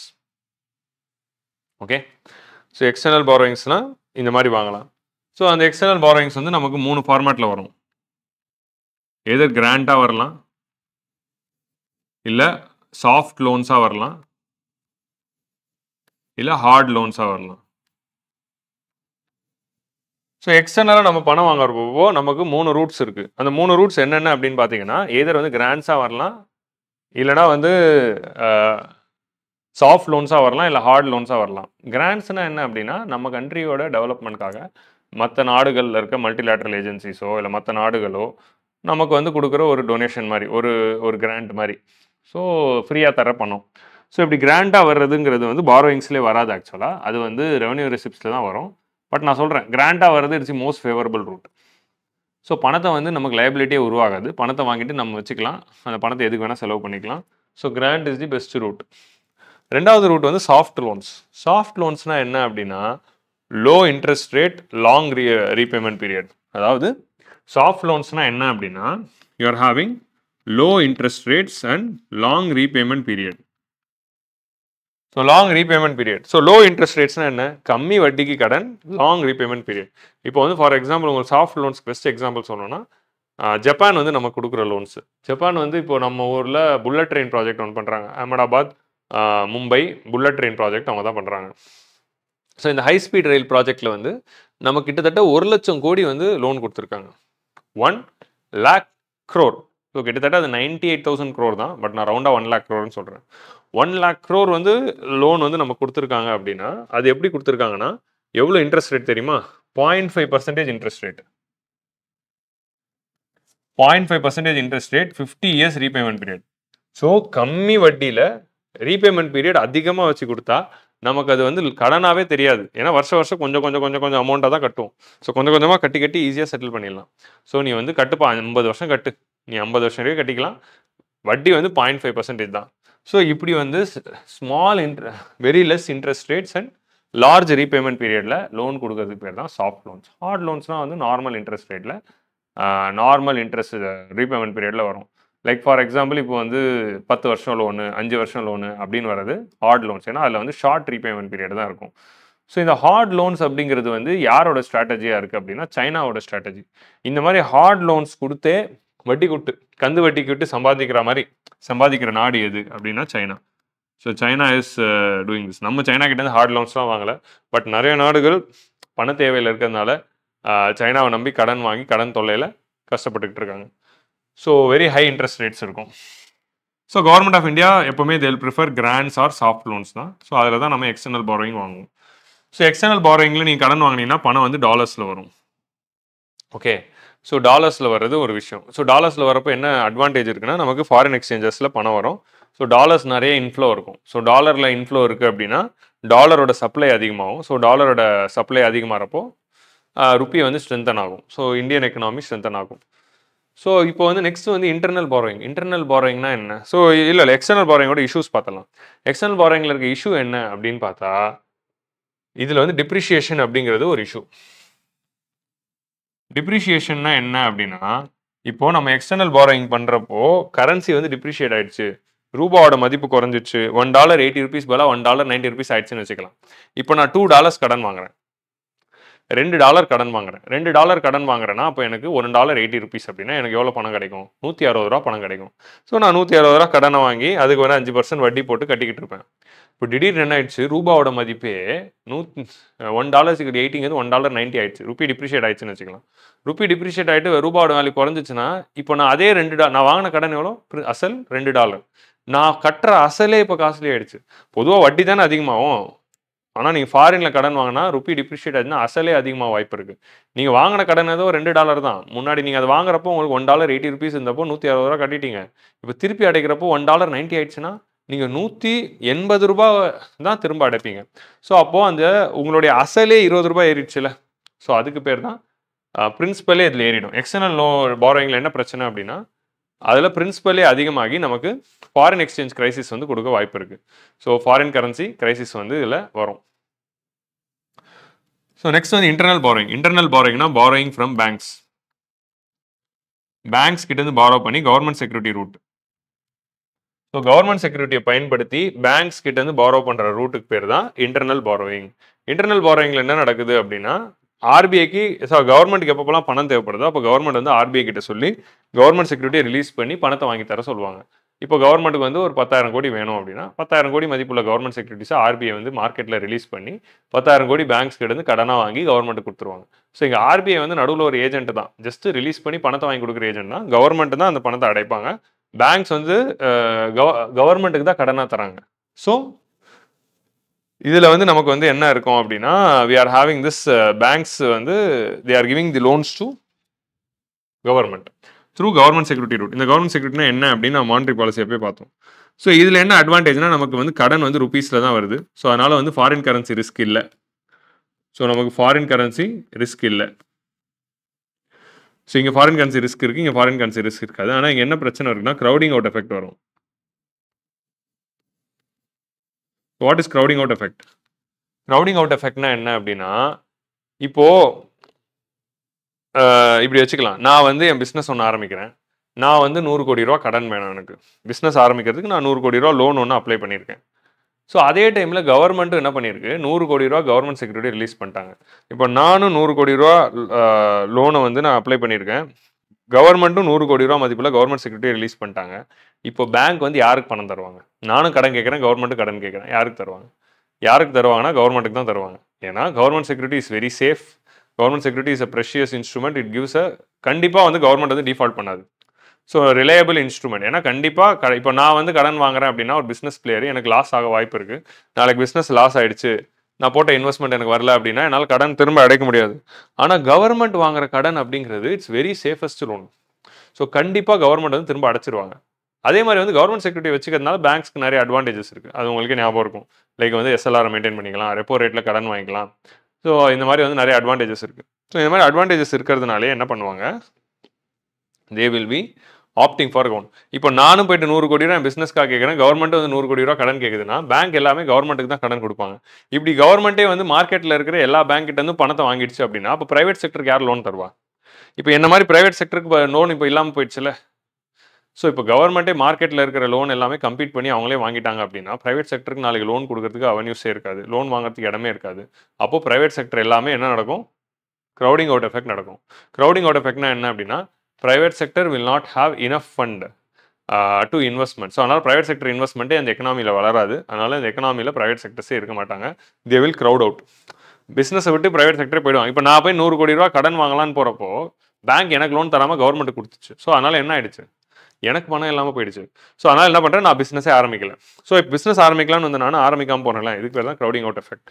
ஸோ இந்த க்ரௌடிங் அவுட் எஃபெக்ட் வந்து என்ன நடக்குது அப்படின்னா, மார்க்கெட்டில் பேங்க் கிட்ட இருக்க பணத்தை எல்லாத்தையுமே கவர்மெண்ட்டே இப்படி கவர்மெண்ட் செக்யூரிட்டி ரிலீஸ் பண்ணி வாங்கிட்டே இருந்தாங்க அப்படின்னா பிரைவேட் செக்டருக்கு இன்வெஸ்ட்மெண்ட்டே இருக்காது. ஸோ பிரைவேட் செக்டர் இன்வெஸ்ட்மெண்ட் சைக்கிளே நடக்காது. So private sector will go out of the business. So that will called as crowding out effect. So external பாரோயிங்கில் இருக்க பிரச்சனை என்னன்னா, பணம் டாலரில் வந்தாலும் ஃபாரின் கரன்சி ரிஸ்க் இருக்குது. எப்போ ருப்பி டிப்ரிஷியேட் ஆனாலும் பிரின்சிபலே அதிகமாகும். இன்டர்னல் பாரோயிங்கில் பணம் ருப்பியில் வருது ஒரு அட்வான்டேஜாக இருந்தாலும் க்ரௌடிங் அவுட் எஃபெக்ட் நடக்கும். ஸோ லிமிட்டடாக தான் வாங்கணும். ஸோ நம்மளுடைய எக்ஸ்டர்னல் பாரோயிங்கோட இன்டர்னல் பாரோயிங் தான் அதிகம். கிட்டத்தட்ட வந்து 90% வந்து நம்மளுடைய கடன், கவர்மெண்ட் வாங்குற கடன் வந்து இன்டர்னல் தான். ஒரு 10% தான் வந்து எக்ஸ்டர்னலாக இருக்கும். So external is very very less. So மூணாவது ரூட் தான் ஆர்பிஐ. ஸோ ஆர்பிஐ கிட்ட பணத்தை 2 ரூட்டில் வாங்கலாம். ஒன்று வந்து ways and means advances,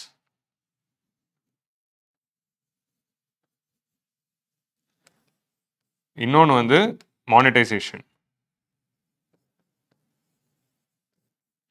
so ways and means அட்வான்சஸ்னா என்ன அப்படின்னா, ways and means advances is a scheme through which government can borrow loans from RBI. இப்போ வந்து பேங்க்ஸ் எல்லாம் வந்து ஆர்பிஐ கிட்டேருந்து கடன் வாங்குறதுக்கு ஆர்பிஐ எப்படி வந்து liquidity adjustment facility, marginal standing facility அப்படின்னு 2 ஃபெசிலிட்டி வச்சிருக்காங்களோ, அதே மாதிரி கவர்மெண்ட் வந்து ஆர்பிஐ கிட்டேருந்து அந்த மாதிரி இமீடியட் லிக்விடிட்டி வாங்குறதுக்காக கவர்மெண்ட் வச்சிருக்கு, ஆர்பிஐ வச்சிருக்க ஒரு ஸ்கீம் தான் ways and means advances. So ways and means advances is something similar to liquidity repo operation மாதிரி தான். இப்போ எப்படி வந்து டக்குன்னு பேங்க்குக்கு வந்து ஒரு 1 டேல ஒரு லிக்விடிட்டி டெஃபிசிட்டோ லிக்விடிட்டி சர்ப்ளஸோ வருது. ஸோ அப்போ லிக்விடிட்டி டெஃபிசிட் வரும்போது கடன் வாங்குறதுக்கு எப்படி வந்து ரெப்போ ஆப்ரேஷன்ஸ் இருக்கோ, அதே மாதிரி கவர்மெண்ட்டுக்கும் இந்த மாதிரி எப்பயாவது ஒரு லிக்விடிட்டி டெஃபிசிட்ஸ் வருது, லிக்விடிட்டி கிரைசிஸ் வருது அப்படின்னா அவங்க வந்து என்ன பண்ணலாம், டக்குன்னு ஆர்பிஐ கிட்ட இருந்து ஷார்ட் டேர்ம் லோன்ஸ் வாங்கிக்கலாம். So this only for short term loans. Short term loans of 90 days. நம்ம 90 days, அதாவது 3 months லோன் தான் இதில் வாங்க முடியும். And it's mostly borrowed in the repo rate. So repo ரேட்டில் தான் வந்து வேஸ் அண்ட் மீன்ஸ் அட்வான்சஸ் இருக்குது. ஸோ வேஸ் அண்ட் மீன்ஸ் அட்வான்சஸில் மோஸ்ட்லி வந்து ரெப்போ ரேட்டில் வாங்குவாங்க. Repo rate or less than repo rate அந்த ரேஞ்சில் தான் கவர்மெண்ட் வந்து கொடுப்பாங்க. ஸோ இதில் வந்து என்னதுன்னா, வருஷத்துக்கு 2 வாட்டி தான் வாங்கினா எவ்வளோ ரேட் ஆஃப் இன்ட்ரெஸ்ட்டில் வாங்கலாம், எவ்வளோ ரூபா வரைக்கும் கடன் வாங்கலாம் அப்படிங்கிறதுலாம் ஆர்பிஐயும் கவர்மெண்ட்டும் சேர்ந்து முடிவு பண்ணிப்பாங்க. ஆனால் 90 days லோன்ஸ் தான் வாங்க முடியும். ஸோ இதில் வந்து லாங் டேர்ம் லோன்ஸ் வாங்க முடியாது, ஷார்ட் டேர்ம் லோன்ஸ் தான். 90 days திரும்ப அடைச்சிடணும். ஸோ அப்போ 90 days திரும்ப அடைச்சிடணும்னா பட்ஜெட்டில் ஏதாவது ஒரு டக்குன்னு வந்து ஒரு ஃபினான்ஷியல் நீட் இருக்கோ அப்போது. ஸோ லாஸ்ட் ஆப்ஷன் வந்து மானிட்டைசேஷன். மானிட்டைசேஷன், டிமானிட்டைசேஷன்னா என்ன? டிமானிட்டைசேஷன்னா ஆல்ரெடி இருக்கிற பணத்தை இல்வேலிட் ஆக்குறது, பணத்தை இல்லாமல் பண்ணுறது டிமானிட்டைசேஷன். அப்போது பணத்தை உருவாக்குறதுக்கு பேர் தான் மானிட்டைசேஷன். மானிட்டைசேஷன்னா கிரியேட்டிங் மணி. ஸோ இப்போ கவர்மெண்ட்டுக்கு பணம் வேணும், கடன் வாங்கணும். கடன் வாங்குறதுக்கு எக்ஸ்டர்னலும் எல்லாத்தையும் கேட்டாச்சு கொடுக்கல, இன்டர்னலும் எல்லாத்தையும் கேட்டாச்சு கொடுக்கல. வேஸ் அண்ட் மீன்ஸ் அட்வான்சஸ்லையும் எவ்வளோ வாங்கலாமோ அது வாங்கியாச்சு, லிமிட் வந்து எக்ஸீட் ஆயிடுச்சு. ஸோ இப்போ வந்து ஸ்டில் வந்து கவர்மெண்ட்டுக்கு பணம் வேணும் அப்படிங்கிறப்போ கவர்மெண்ட் என்ன பண்ணலாம், ஆர்பிஐ கிட்ட நீ பிரிண்ட் போட்டு கொடு. ஸோ ஆர்பிஐ கிட்ட நீ பணத்தை பிரிண்ட் போட்டு எனக்கு கொடு அப்படின்னு சொல்றதுக்கு பேர் தான் monetisation. They are creating the new currency. இப்படி மானிட்டைசேஷன் பண்றப்போ RBI will create new currency. So deficit ஃபினான்சிங்னா என்னதுன்னா, whenever I'm having the deficit, how I'm going to finance it. அப்படி ஃபினான்ஸ் பண்ணுறப்போ எக்ஸ்டர்னலாக வாங்கலாம், இன்டர்னலாக வாங்கலாம், ஆர்பிஐ கிட்ட வேஸ் அண்ட் மீன்ஸ்லையும் வாங்கலாம். இது எதுவுமே இல்லாதப்போ I am asking RBI to monetise new currency, monetise new money. புதுசாக கரன்சியை பிரிண்ட் போட்டு எனக்கு பணத்தை கொடுத்துரு அப்படின்னு சொல்கிறப்போ RBI is creating new money supply. So இந்த மாதிரி மானிட்டைஸ் டெபிசிட், இதை தான் வந்து நம்ம என்ன சொல்கிறோம், மானிட்டைஸ் டெபிசிட் அப்படின்னு சொல்கிறோம். So what is monetise deficit? Monetise டெபிசிட்னா how much part of the deficit was printed and spent. So how much part of the deficit was financed by asking RBI to print money. So உங்களோட deficit financing பண்ணும்போது உங்களோட எவ்வளோ மதிப்புள்ள deficit வந்து இப்படி print போட்டிங்க இப்படி வச்சுக்கலாம். நமக்கு வந்து ஃபிஸ்கல் டெபிசிட் 5000 ரூபாயில் நம்ம என்ன பண்ணுறோம், 1000 ரூபாய் வந்து எக்ஸ்டர்னல் பாரோயிங் பண்ணிட்டோம், 3000 ரூபாய்க்கு இன்டர்னல் பாரோயிங் பண்ணிட்டோம்.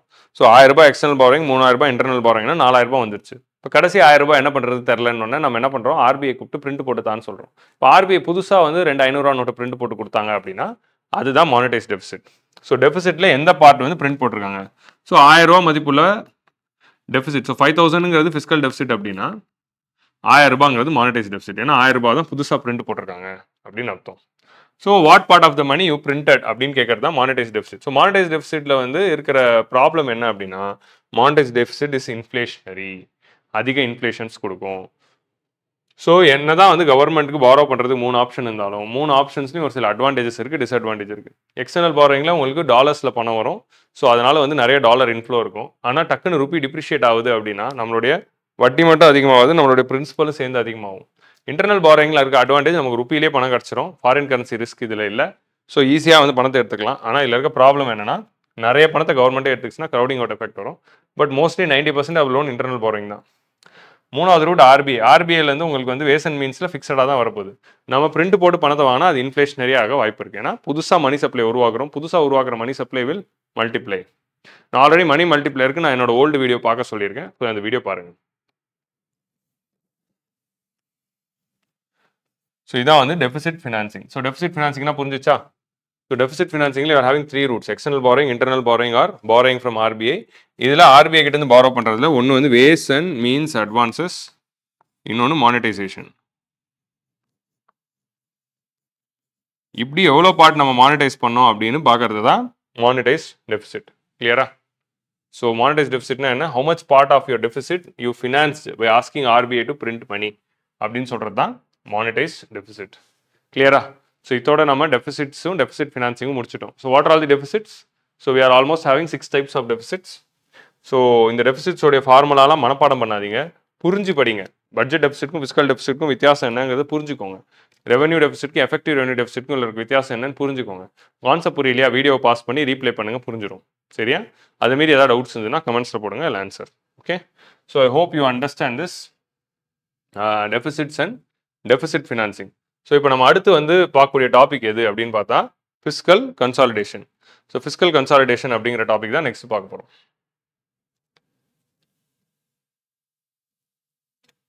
So what is fiscal consolidation? So fiscal consolidation is process of controlling the fiscal deficit. இப்போ நமக்கு fiscal deficit வந்துச்சு. What is fiscal deficit? Total expenditure. இப்படி வச்சுக்கலாம், சிம்பிளாகவே எழுதிக்கலாம், கன்ஃபியூஸ் பண்ணிக்காதீங்க. டெபிசிட்னா என்ன?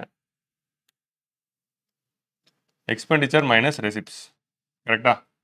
ஸோ இதான் வந்து நம்மளுடைய borrowings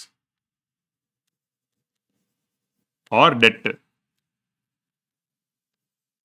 expenditure minus receipts. So நம்ம வாங்குற கடன் எவ்வளோ, கடனோட வேல்யூ தான் டெபிசிட். டெபிசிட் தான் என்னது, எக்ஸ்பெண்டிச்சர் மைனஸ் ரெசிப்ட்ஸ். ஸோ இதுதான் வந்து நம்ம பாரோயிங்ஸ் அப்படின்னு சொல்கிறோம். ஸோ ஃபிஸ்கல் கன்சாலிடேஷன்னா என்ன? இப்போது நமக்கு வரவையும் தாண்டி நம்ம செலவு பண்ணுறோம், கண்ட்ரியோட டெவலப்மெண்ட்காக பண்ணுறோம், அதுக்காக கடன் வாங்குகிறோம். இந்த கடன் வந்து எப்போ வரைக்கும் நல்லது அப்படின்னா, அந்த கடனால் ஒரு ப்ரொடக்டிவ் அவுட்கம் வருது அப்படின்னா அந்த கடன் நல்லது. அதே கடன் வந்து மேனேஜபிள் லிமிட்ஸில் இருக்கிற வரைக்கும் வச்சுருந்தீங்கன்னா திஸ் கடன் இஸ் குட். ஸோ நம்ம கடன் வந்து அன்ப்ரொடக்டிவ் பர்பஸ்க்காகவும் அது மேனேஜபிள் லிமிட்டாக இல்லாமல் அன்கண்ட்ரோலபுளாக போகிறப்ப தான் நமக்கு பிரச்சனை வருது. இப்படி கவர்மெண்ட் வாங்குற கடனும் வந்து கவர்மெண்ட் வந்து கண்ட்ரோல்டாக வச்சுக்கணும். ஸோ கவர்மெண்ட்க்கு கடன் வாங்குறதுல எந்த கண்ட்ரோலும் இல்லை அப்படின்னா கவர்மெண்ட் என்ன பண்ணலாம், இஷ்டத்துக்கு எக்ஸ்டர்னல் பாரோயிங், இஷ்டத்துக்கு இன்டர்னல் பாரோயிங், இஷ்டத்துக்கு எக்ஸ்டர்னல் பாரோயிங் பண்ணிட்டா நாளைக்கு உங்களுக்கு ஃபாரின் கரன்சி ரிஸ்க் வரும். இஷ்டத்துக்கு இன்டர்னல் பாரோயிங் பண்ணிட்டா க்ரௌடிங் அவுட் எஃபெக்ட் வந்துடும். இல்லை அதுக்குன்னு இஷ்டத்துக்கு மானிட்டைசேஷன் பண்ணிட்டா இன்ஃப்ளேஷன் வந்துடும். ஸோ அதனால பாரோயிங்ஸ் வந்து பண்ணுறதுனால நம்ம கடன் தொல்லையில் மட்டும் மாட்ட மாட்டோம், கடன் தொல்லையிலையும் தாண்டி கவர்மெண்டோட பாரோயிங் சரியில்லைன்னா இந்த மாதிரி எக்கனாமியில் இந்த மாதிரி இம்பாக்ட்ஸ் வருது. ஸோ கடன் இஷ்டத்துக்கு வாங்கினா கடன் டெப்ட் ட்ராப்ல மாட்டிப்போம். So getting caught in the debt trap is one issue. Apart from that, if your borrowing is not regulated properly, that will also lead to unintended consequences like foreign currency risk or crowding out effect or inflation. So இந்த மாதிரியான இஷ்யூஸை வந்து solve பண்ணணும் அப்படிங்கிறதுக்காக தான் fiscal கன்சாலிடேஷனே இருக்குது. So fiscal கன்சாலிடேஷன்னா என்ன அப்படின்னா keeping the fiscal deficit at the controlled level. So fiscal டெபிசிட்டை கண்ட்ரோல்டு லெவலில் நம்ம வச்சுக்கணும். அது கண்ட்ரோல் லெவலில் வச்சுக்கிட்டா தான் கவர்மெண்டோட ஃபினான்சஸ் சஸ்டைனபிளாக இருக்கும், வாங்குற கடனை கரெக்டாக அடைக்க முடியும். ஏன்னா வாங்குற கடன் அதிகமாகிட்டே போச்சுன்னா இன்ட்ரெஸ்ட் பேமெண்ட்ஸ் அதிகமாகிட்டே போகும். இன்ட்ரெஸ்ட் பேமெண்ட்ஸ் அதிகமாகிட்டே போச்சுன்னா ரெவன்யூ எக்ஸ்பெண்டிச்சர் அதிகமாகும். ரெவன்யூ எக்ஸ்பெண்டிச்சர் அதிகமாகிடுச்சுன்னா ரெவன்யூ டெபிசிட் அதிகமாகிடும். So fiscal deficit will create revenue deficit. ஏன்னா the more fiscal deficit you have, the more borrowing you are going to do. More பாரோயிங்னா more interest payments, more interest பேமெண்ட்னா more revenue deficit. ஏன்னா more revenue expenditure, so more revenue deficit. So automatically உங்கள் revenue டெபிசிட்ஸும் அதிகமாகிட்டே போகும். So அதனால் fiscal consolidation is the process of keeping the debt at the sustainable levels. எப்போ வந்து நம்ம கடனை கண்ட்ரோல்டாக வச்சுக்க முடியும்? கடனை கண்ட்ரோல்டாக வச்சுக்கணும் அப்படின்னா ரெண்டு தான். ஒன்று வந்து நம்மளுடைய ரெசிப்ட்ஸை அதிகப்படுத்தணும், இல்லை எக்ஸ்பெண்டிச்சரை குறைக்கணும். ஸோ எக்ஸ்பெண்டிச்சரை குறைச்சா இல்லை ரெசிப்ட்ஸை அதிகப்படுத்தினா நம்மளுடைய கடனை வந்து கண்ட்ரோல்டாக வச்சுக்க முடியும். இப்போது கவர்மெண்ட் வந்து ஃபிஸ்கல் கன்சாலிடேஷனை எப்படி அட்டைன் பண்ணணும்? So fiscal consolidation is a process where you increase the receipts or reduce the expenditure in order to keep your debt at the sustainable levels. Decrease the expenditure அப்படின்னு சொல்றது கரெக்டா? இப்போ எப்படி நம்ம monetary policy பார்க்குறப்போ increasing inflation அப்படின்னு சொல்ல மாட்டாங்க, அதுக்கு பதிலாக ஜிடிபி growth கம்மியாக இருக்குது அப்படின்னு சொல்லுவாங்க. ஏன்னா ஜிடிபி growth அதிகப்படுத்துறதுக்கு தான் வந்து சீப் மணி பாலிசியை தவிர இன்ஃப்ளேஷன் அதிகப்படுத்துறதுக்காக சீப் மணி பாலிசி இல்லை. ஏன்னா சொல்கிறப்போ இன்ஃப்ளேஷன் அதிகப்படுத்துது கவர்மெண்ட் அப்படின்னு சொல்ல மாட்டாங்க, ஏன்னா அது பேச்சு வழக்குக்கு நல்லா இருக்காது. That's not morally and politically correct. So அதே மாதிரி தான் கவர்மெண்ட் வில் ரெடியூஸ் எக்ஸ்பெண்டிச்சர் அப்படின்னு சொல்ல மாட்டாங்க. ஸோ ரெடியூஸ்னா கவர்மெண்ட் வந்து செலவு குறைக்கூடாதுங்க, மக்களுக்காக செலவு பண்ணணும். ஸோ அதுக்கு தான் வந்து நம்ம என்ன யூஸ் பண்ணுவோம், இது வந்து ஒரு இதுதான், இட்ஸ் ஜஸ்ட் யூஃபமிசம். ஸோ என்ன வேர்டை யூஸ் பண்ணுறோம் அப்படின்னா அதுக்கு பேர் ரேஷனலைசேஷன் ஆஃப் எக்ஸ்பெண்டிச்சர் அப்படின்னு சொல்லுவோம். The process of rationalising the expenditure and increasing the receipt. So நமக்கு வருமானத்தை அதிகப்படுத்திட்டாலோ இல்லை செலவை குறைச்சிட்டாலோ நம்ம பாரோயிங்கை கண்ட்ரோல்டாக வச்சுக்கலாம். ஸோ நம்ம வந்து ஃபிஸ்கல் கன்சாலிடேஷன் என்னதுன்னா it is an act of rationalisation of expenditure. So reducing the expenditure இல்லாமல் ரேஷனலைசேஷன் ஆஃப் எக்ஸ்பெண்டிச்சர்னு சொல்கிறோம். ரேஷனலைசேஷன் ஆஃப் எக்ஸ்பெண்டிச்சர்னா என்ன அப்படின்னா எங்கே தேவையோ அங்கே தான் செலவு பண்ணுவோம். அன்வான்ட் எக்ஸ்பெண்டிச்சர்ஸை ரிமூவ் பண்ணுறது தான் ரேஷனலைசேஷன். அன்வான்ட் எக்ஸ்பெண்டிச்சரை ரிமூவ் பண்ணிட்டு எங்கே தேவையோ அங்கே சிக்கனமாக செலவு பண்ணுறது தான் rationalisation of expenditure. So reduction of expenditure போல ரேஷனலைசேஷன் ஆஃப் எக்ஸ்பெண்டிச்சர் அப்படிங்கிற வார்த்தை யூஸ் பண்ணுங்க. அண்ட் ரெசிப்ட்ஸ் அதிகப்படுத்துறது. ஸோ ரெசிப்ட்ஸ் எப்படி அதிகப்படுத்துறது அப்படிங்கிறது பார்ப்போம். ஸோ ஃபர்ஸ்ட் நம்மளால எக்ஸ்பெண்டிச்சரை குறைக்க முடியுமா அப்படின்னு பார்க்கலாம். ஸோ எக்ஸ்பெண்டிச்சரை குறைக்க முடியுமானா அப்படின்னு பார்த்தீங்கன்னா இப்போ நம்ம வந்து லோன் வெளிநாடுகளுக்கு இப்போ நம்ம கேபிட்டல் சைடில் வேணும், ரெவன்யூ சைடில் வரும். ரெவன்யூ எக்ஸ்பெண்டிச்சர் நம்மளால குறைக்க முடியுமா? ஆல்ரெடி நம்ம வாங்குற கடனுக்கு தான் வட்டி கட்டிக்கிட்டு இருக்கோம். ஸோ அதனால இன்ட்ரெஸ்ட் பேமெண்ட்ஸ் குறைக்க முடியுமானா முடியாது. ஏன்னா ஆல்ரெடி வாங்குற கடன் இருக்கு, இந்த கடனுக்கு தான் வட்டி கட்டுறோம். ஸோ அது நம்ம கண்ட்ரோல்லே இல்லை. நம்ம கடன் நிறைய வாங்கினா வட்டியும் நிறைய கட்டணும். கவர்மெண்ட் எம்ப்ளாயிஸ் கொடுக்குற சேலரிஸ் பென்ஷன்ஸ்லையும் கை வைக்க முடியுமா? குறைச்சா என்ன ஆகும்?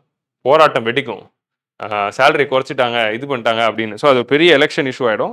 ஸோ நிச்சயமாக கவர்மெண்ட் எம்ப்ளாயிஸ்க்கு சேலரியே குறைக்க மாட்டாங்க. ஏன்னா கவர்மெண்ட் எம்ப்ளாயிஸ்க்கு சேலரி நல்லா இருந்தால் தான் கவர்மெண்ட்டே ஒழுங்காக நடக்கும். ஸோ அதனால் இது மேலேயும் கை வைக்க முடியாது. மக்களுக்கு சப்சிடிஸை குறைச்சிட முடியுமா?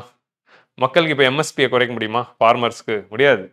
சப்சிடிஸில் கை வச்சாலும் மக்கள் வந்து கோச்சிப்பாங்க. ஸோ அப்போது மக்களுக்கு வந்து முன்னேற்றத்துக்காக தான் நம்ம செலவே பண்ணுறோம். வல்னரபிள் பீப்புளோட முன்னேற்றத்துக்காக தான் ட்ரான்ஸ்ஃபர் பேமெண்ட்ஸே இருக்குது. அதை போய் குறைக்க முடியுமா? பிஎம் கிசானையோ இல்லை இதையும் வந்து குறைக்க முடியுமானா முடியாது. டிஃபென்ஸ் லா அண்ட் ஆர்டரில் நம்மளால் கை வைக்க முடியுமா? சத்தியமாக முடியாது. நமக்கு அதிகமாக தான் தேவைப்படுது. So law and order defence இன்னும் ஸ்ட்ரென்தன் பண்ண வேண்டியதாக இருக்குது. கவர்மெண்ட் ஸ்கீம்ஸில் வந்து குறைக்க முடியுமா? குறைக்க முடியாது. ஸ்டேட்டுக்கு கொடுக்குற கிராண்ட்ஸை குறைக்க முடியுமா? இப்போ ஸ்டேட்டுக்கு வந்து கொடுக்குற கிராண்ட்ஸை வந்து குறைச்சிட்டாங்க அப்படின்னா என்ன ஆகும்? எல்லா ஸ்டேட்டும் சென்ட்ரல் கவர்மெண்ட்டை பணம் கொடுக்கலன்னு பெரிய ஃபெடரல் டிஸ்பியூட் ஆக்கிடுவாங்க. So that is a very big dispute in fiscal federalism. So அதனால என்ன ஆகிடும்? ஃபெடரல் டிஸ்பியூட் வரக்கூடாதுங்கிறதுனால கிராண்ட்டை குறைக்க முடியாது. ஸோ நம்ம வடிவேலும் சத்யராஜ் காமெடி வரும்ல, எனக்கு சம்பளம் வேணும்ன்ட்டு அவர் தியேட்டரில் போய் கேட்பாரு. தியேட்டர் ஓனராக சத்யராஜ் இருப்பார். நீ வந்து அப்போ சத்யராஜ் கணக்கு போட்டு நீ தான் எனக்கு சம்பளம் தரணும் அப்படின்னு சொல்லுவார். ஸோ அந்த மாதிரி எதையுமே நம்மளால் குறைக்க முடியாது, எல்லாமே நமக்கு தேவை. ஸோ அதே மாதிரி வந்து இங்கே பார்த்தீங்கன்னா நம்ம வந்து லோன் பேமெண்ட்ஸ் வாங்கின கடனை அடைச்சி தான் ஆகணும், அசட் கிரியேட்டிங் எக்ஸ்பெண்டிச்சர்ஸும் பண்ணி தான் ஆகணும். ஸோ எக்ஸ்பெண்டிச்சர்ஸை குறைக்கவே முடியாது. அதுதான் ரிடக்ஷன் ஆஃப் எக்ஸ்பெண்டிச்சருங்கிறது ரொம்ப டஃப். ஸோ எக்ஸ்பெண்டிச்சரை ரேஷனலைஸ் பண்ண முடியும். தேவையில்லாமல் பணம் எங்கேயாவது போகுதுன்னா அந்த தேவையில்லாத செலவுகளை கட்டுப்படுத்த முடியும், சிக்கனமாக பணத்தை செலவு பண்ண முடியும், பணத்தோட வேஸ்டேஜஸ் ஆகாமல் பார்த்துக்க முடியும். இதுதானே தவிர எக்ஸ்பெண்டிச்சரை குறைக்கவே முடியாது. வேஸ்டேஜஸ் லீக்கேஜ் ஆகாதது பார்த்துக்க முடியும். ஸோ கவர்மெண்ட்டோடைய ஸ்கீம்ஸோட எஃபிஷியன்சியை தான் நம்மளால் இம்ப்ரூவ் பண்ண முடியுமே தவிர we cannot reduce the expenditure. So அதனால இது ரேஷனலைசேஷன் ஆஃப் எக்ஸ்பெண்டிச்சர் அப்படின்னு சொல்கிறோம். ஏன்னா எக்ஸ்பெண்டிச்சரை குறைக்க முடியாது. ஆனால் என்ன பண்ணலாம், நம்ம நினச்சா ரெசிப்ட்ஸ் அதிகப்படுத்தலாம். ஸோ ரெசிப்ட்ஸ் அதிகப்படுத்துறதுக்கு என்ன பண்ணணும், ஒழுங்கான டேக்ஸ் கலெக்ஷன். ஸோ நல்ல ஸ்மூத்தான tax collection. So direct tax indirect டேக்ஸும் எத்தனை பேர் கட்டுறாங்கன்னு பார்த்தா 5% ஆஃப் தி பாப்புலேஷன் தான் டேக்ஸே ஃபைல் பண்ணுறான், இன்கம் டேக்ஸ். நம்ம நாட்டில் இருக்க 140 கோடி மக்களில் 5% பேர் தான் இன்கம் டேக்ஸ் ரிட்டர்னே ஃபைல் பண்ணுறாங்க. அதில் 1% பேர் தான் they are paying income tax. So 140 crore மக்கள் இருக்கிற நம்ம நாட்டில் எத்தனை பேர் இன்கம் டேக்ஸ் கட்டுறாங்க அப்படின்னு பார்த்தா இட் இஸ் ரஃப்லி, நீங்கள் இதை வந்து குறைச்சி பார்த்தா 1.4 crore தான், 1,40,000 பேர் தான், 1,40,00,000 பேர் தான் இன்கம் டேக்ஸே கட்டுறாங்க. ஸோ இவ்வளோண்டு 1% பாப்புலேஷன் தான் கட்டுது. ஸோ ஆனால் அவ்வளோதான் பணக்காரங்க இருக்காங்களா? இன்கம் டேக்ஸ் வந்து யார் கட்டணும், 7 lakh மேலே இன்கம் இருந்தாலே உங்களுக்கு வந்து இன்கம் டேக்ஸ் நீங்கள் பே பண்ணி ஆகணும். அப் டு 7 lakh வரைக்கும் தான் ரிபேட்ஸ் கொடுத்துருக்காங்க. ஸோ 7 lakh மேலே சம்பாதிக்கிறவங்க 1% தானே பெர் ஆனம், கிடையவே கிடையாது. ஸோ அப்போ இன்கம் கார்பரேட் டேக்ஸ் கம்பெனிஸும் வந்து ஏமாத்துறாங்க. ஸோ இந்த ஆடிட்டிங்கில் நிறைய வந்து ஃபால்ட் பண்ணி, அக்கௌண்டிங்கில் நிறைய கோல்மால் பண்ணி அவங்க வந்து டேக்ஸை வந்து பிளான் பண்ணி குறைச்சிக்கிறாங்க. ஸோ அப்படி குறைச்சிக்கிறதுனால என்ன ஆயிடுது, டேக்ஸ் கலெக்ஷன் சரியாக வர மாட்டேங்குது. ஸோ அதனால ஒழுங்கான டேக்ஸ் கலெக்ஷன்ஸை கொண்டு வரணும். அதை தாண்டி வந்து கவர்மெண்ட்டோட பப்ளிக் செக்டர் என்டர்பிரைசஸ்லேருந்து நிறைய லாபம் வருதான்னு பார்க்கணும். லாஸ் மேக்கிங் பப்ளிக் செக்டர் என்டர்பிரைசஸை க்ளோஸ் பண்ணி லாபம் வர ப்ராஃபிட் மேக்கிங் என்டர்பிரைசஸை நம்ம அதிகப்படுத்தணும். ஸோ இன்ட்ரெஸ்ட் ரிசீவ்டு எதுவும் பண்ண முடியாது. மின்ட் இன்கம், ஜென்ரல் சர்வீசஸ் இது எல்லாமே ஏற்றவும் முடியாது. உங்களுக்கு புரியுதா? பஸ் டிக்கெட் ஏற்றினா என்ன ஆகும், மெட்ரோ ரயில் டிக்கெட் ஏற்றினா என்ன ஆகும்? ஸோ அதனால் இதில் ஏற்றவே முடியாது. ஸோ ஒரே வழி, ரெசிப்ட்ஸ் ஏற்றணும்னா டாக்ஸேஷன் அதிகப்படுத்தணும். அப்படி இல்லைன்னா டிஸ்இன்வெஸ்ட்மெண்ட்ஸ், கவர்மெண்ட்டோடைய சொத்தை வந்து விற்கிறப்போ நமக்கு ஒரு அமௌண்ட் கிடைக்கும். ஸோ டிஸ்இன்வெஸ்ட்மெண்ட்னா என்னதுன்னா government selling the their shares. Government வந்து அவங்களுடைய ஷேர்ஸை விற்கிறது மூலமாக they are trying to earn some money. So அப்போ நமக்கு இருக்கிற ஒரே ஆப்ஷன் எதை டிஸ்இன்வெஸ்ட்மெண்ட் பண்ண முடியும், இல்லை டாக்ஸேஷன் ஏற்ற முடியும். அப்படி இல்லைனா கவர்மெண்ட்டோட கம்பெனிஸ்லேருந்து சொத்துலேருந்து அசட்ஸ் வந்து ப்ராஃபிட்டை வந்து அதிகப்படுத்துறதுக்கு we can do the steps. So disinvestment வந்து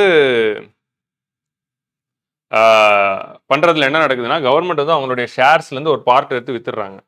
இப்போ ஃபார் எக்ஸாம்பிள் எல்ஐசிலேருந்து 5% விற்றோம், எஸ்பிஐ வந்து ஆல்ரெடி நம்ம வந்து என்ன பண்ணுறோம் 33% ஆல்ரெடி வித்தாச்சு. இப்போ கவர்மெண்ட் கையில் 66% தான் இருக்குது.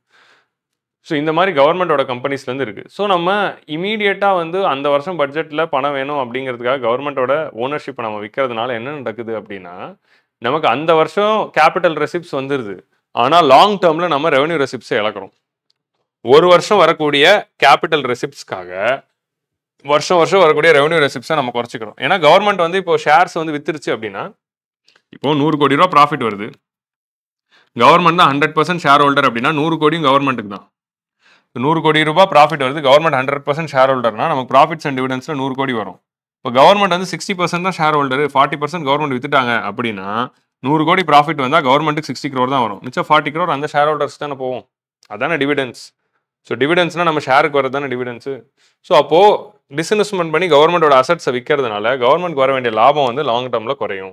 ஸோ ஷார்ட் டேர்மில் நம்ம கேபிட்டல் ரெசிப்ட்ஸ் அதிகமானாலும் லாங் டேர்மில் வர ரெவன்யூ ரெசிப்ட்ஸ் வந்து குறைஞ்சிரும் அப்படின்னு சொல்லுவாங்க. டிஸ்இன்வெஸ்ட்மெண்ட் அதனால பண்ணக்கூடாது அப்படின்னு. ஸோ இதான் வந்து fiscal consolidation. So what is fiscal consolidation?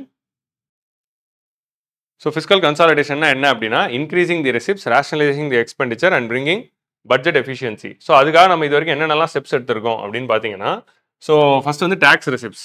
So இந்த ஸ்டெப்ஸ் எல்லாம் அப்படியே லைனாக பார்த்துட்டே வாங்க. இது வரைக்கும் நம்ம வந்து ஃபிஸ்கல் கன்சாலிடேஷன், நம்ம பட்ஜெட் எஃபிஷியன், இதெல்லாம் வந்து ஆக்சுவலி மெயின்ஸ் பாயிண்ட் ஆஃப் வியூல தான். மெயின்ஸ் பாயிண்ட் ஆஃப் வியூல கவர்மெண்ட் பட்ஜெட்டிங் ஒரு டேரக்ட் டாப்பிக்காக இருக்கிறதுனால உங்களுக்கு மெயின்ஸ் பாயிண்ட் ஆஃப் வியூல தான் கொஸ்டின்ஸ் வந்து இதில் மோஸ்ட்லி வரப்போகுது. நம்ம அந்த பாயிண்ட் ஆஃப் வியூல ரெடி பண்ணிக்கோங்க.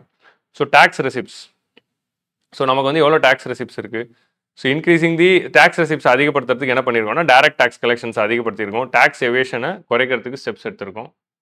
டேக்ஸ் எக்ஸம்ஷன்ஸை குறைக்கலான்னு பார்க்குறோம். ஆனரிங் தி ஆனர்ஸ் சிஸ்டம் அப்படின்னு ஒன்று கொண்டு வந்து நம்ம என்ன பண்ணியிருக்கோம், டைரக்ட் டேக்ஸஸில் வந்து நம்ம வந்து ஏஐ சிஸ்டமை கொண்டு வந்திருக்கோம். ஆனரிங் தி ஆனர்ஸ்னால் என்ன அப்படின்னா automatic assessment. So AI system மூலமாக நம்ம டேக்ஸ் அசஸ்மெண்ட் பண்ணுறதுனால நம்ம டைரக்ட் டேக்ஸ் கலெக்ஷன்ஸை அதிகப்படுத்தலாம். விவாத் சே விஸ்வாஸ் அப்படின்னா என்ன அப்படின்னா நிறைய கேசஸ் வந்து டைரக்ட் டேக்ஸில் போட்ட நிறைய கேசஸ் வந்து பெண்டிங்காக இருக்குது. இப்போ வந்து நம்ம இன்கம் டேக்ஸ் ஒருத்தர் மேலே போடுறோம், 100 கோடி ரூபா இன்கம் டேக்ஸ் போடுறோம், இப்படி வச்சுக்கலாம், 10 கோடி ரூபா இன்கம் டேக்ஸ் போடுறோம். அவர் என்ன பண்ணிடுறாரு, உடனே போய்ட்டு அதில் ஒரு கேஸ் போட்டுறாரு. அப்படி கேஸ் போட்டோன்னு என்ன ஆகிடுது, அந்த கேஸ் முடிகிற வரைக்கும் அந்த வர வேண்டிய 10 கோடி வராமல் இருக்குது. அவர் என்ன கிளைம் பண்ணியிருப்பார், 5 கோடி நான் கட்டுறேன் அப்படின்னு சொல்லியிருப்பாரு. ஆனால் கேஸ் போட்டதுனால என்ன ஆயிடுச்சு, அந்த 5 கோடியும் வரல, நம்ம இம்போஸ் பண்ண 10 கோடியும் வரல, கேஸ் வந்து அப்படியே லாக் ஆகிடுச்சு. ஸோ விவாத் சே விஸ்வாஸில் கவர்மெண்ட் என்ன பண்ணாங்கன்னா, தே decided to withdraw all the cases. So அது மாதிரி கேஸில் மாட்டிக்கிட்டு இருந்த எவ்வளவோ கவர்மெண்ட்க்கு வர வேண்டிய டேக்ஸ் கலெக்ஷன்ஸ் வந்து எல்லாமே கேஸ் போட்டுறதுனால கேஸ்லேயே அது மாட்டிக்கிச்சு. கேஸ் ஜட்மெண்ட் வர வரைக்கும் அது ரிலீஸ் ஆகாமல் இருக்குது. ஸோ அந்த மாதிரி கேஸ் எல்லாத்தையும் வாபஸ் வாங்கிறதுக்கு தான் விவாத் சே விஸ்வாஸ். விவாதம் பண்ணாமல் விஸ்வாசம் பண்ணுங்க. ஸோ விவாதம்னா லைக் கேஸ் போடாமல். டைரக்ட் டேக்ஸ் கோட் அப்படின்னு ஒரு கோடை கொண்டு வந்து நம்ம இன்கம் டேக்ஸ் எப்படி எப்படிலாம் ரிஃபார்ம் பண்ணலாம் அப்படின்னு பார்க்குறோம். ஸ்ட்ரீம் லைனிங் ஜிஎஸ்டியை ஸ்ட்ரீம் லைன் பண்ணி நம்ம என்ன பண்ணிட்டோம், we shot up, we increased our GST collections. Every month வந்து 1.5 lakh crore வருது. Implementing revenue neutral rate. Revenue neutral ரேட்னா ஜிஎஸ்டியோட ரேட்ஸ் வந்து நம்ம ஃபிக்ஸ் பண்ணுறப்போ 5%, 12%, 18%, 28%ன்னு வச்சுருக்கோம்ல ஜிஎஸ்டி ரேட்ஸ். அந்த ரேட்ஸ் வந்து we have to keep in such a way that கவர்மெண்ட்டோடைய ரெவன்யூ வந்து அடுத்தடுத்த வருஷம் அதிகமாகிட்டே போகணும். அப்படி தான் நம்ம ரேட்ஸை ஃபிக்ஸ் பண்ணணும். ஸோ அப்படிப்பட்ட ரேட்டை வந்து நம்ம செட் பண்ணணும். So increasing the efficiency of PSU to boost the profits and dividends and corporate reforms in the PSU. So government கம்பெனிஸில் ரிஃபார்ம்ஸ் பண்ணி அவங்க நிறைய ப்ராஃபிட் earn பண்ணுற மாதிரி பண்ணணும். அதே மாதிரி டார்கெட்ஸ், டிஸ்இன்வெஸ்ட்மெண்ட் டார்கெட்ஸ் வந்து நம்ம அச்சீவ் பண்ணணும். இன்எஃபிஷியன்ட் பிஎஸ்யூஸை சேல் பண்ணிடணும். ஸோ அப்படி பண்ணுறதுனால நமக்கு ரெசிப்ட்ஸ் அதிகமாகும். ஸோ டிஸ்இன்வெஸ்ட்மெண்ட் டார்கெட்ஸை அச்சீவ் பண்ணி இன்எஃபிஷியன்ட் பிஎஸ்யூஸ்லாம் விற்றா நமக்கு கேபிட்டல் ரெசிப்ட்ஸ் வரும். ரெவன்யூ ரெசிப்ட்ஸ் வரதுக்காக நம்ம என்ன பண்ணுறோம், பிஎஸ்யூஸ்லேருந்து லாபம் வர மாதிரி பண்ணுறோம். ஸோ லாஸ் மேக்கிங்கை க்ளோஸ் பண்ணிடலாம் அப்படின்னு. Next rationalisation of expenditure. Rationalisation of எக்ஸ்பெண்டிச்சருக்கு நம்ம proper beneficiary identification. So government வந்து சப்சிடிஸ் கொடுக்கறது சரியான ஆளுங்களுக்கு தான் போகுதா அப்படின்னு என்ஷோர் பண்ணுறதுக்கு we brought this concept called socio-economic caste census. இந்த socio-economic caste censusல என்ன பண்ணுறோம் அப்படின்னா, ஒரு ஸ்கீமை இம்ப்ளிமெண்ட் பண்ணுறப்போ அதோட பெனிஃபிஷரி ஐடென்டிஃபிகேஷனுக்காக அதை யூஸ் பண்ணிக்கிறோம். ஸோ அதை யூஸ் பண்ணதுலேருந்து நம்ம கரெக்டாக டார்கெட்டிங் பண்ண முடியுது. தேவையில்லாத ஆளுங்களுக்கு அது போகலை. Direct benefit transfer, jam Trinity, Jan Dhan Aadhaar mobile மூலமாக நம்ம என்ன பண்ணோம், இந்த ஜன்தன் அக்கௌண்ட்டையும் ஆதாரையும் மொபைலில் லிங்க் பண்ணுறது மூலமாக கவர்மெண்ட் கிட்டே இப்போ டைரெக்டாக மக்களோட அக்கௌண்ட் வந்து டேட்டா வந்துருச்சு. இப்போ கவர்மெண்ட் வந்து யாரோட அக்கௌண்ட்டில் பணம் போடணுமோ அவங்க ஆதார் நம்பர் மட்டும் என்டர் பண்ணி அவங்க அக்கௌண்ட்லேயே டேரெக்டாக பணம் போட்டுறாங்க, எந்த ஸ்கீமாக இருந்தாலும். ஸோ முன்னாடி எப்படி இருக்கும், ஸ்கீம்னா வந்து panchayat secretary, panchayat officer, VAO இவங்க தான் வந்து பணத்தை டிஸ்ட்ரிபியூட் பண்ணுவாங்க, இல்லை தாசில்தார்ட்ட போய் வாங்குற மாதிரி இருக்கும். இப்போ இப்படி டேரெக்டாக பேங்க் அக்கௌண்ட்லேயே பணம் போடுறதுனால கவர்மெண்ட் வந்து they are able to save a lot of money from leakages. So அதான் வந்து டைரக்ட் பெனிஃபிட் ட்ரான்ஸ்ஃபர், மக்களோட பேங்க் அக்கௌண்ட்லேயே டேரெக்டாக பணம் போடுறது. Next power fertiliser subsidy, MSP reforms இதெல்லாம் பண்ணுறது மூலமாக நம்ம கொஞ்சம் சப்சிடிஸை சிக்கனப்படுத்தலாம்.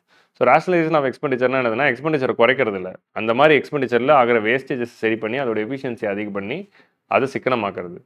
Right sizing of bureaucracy, giving VRS to inefficient employee.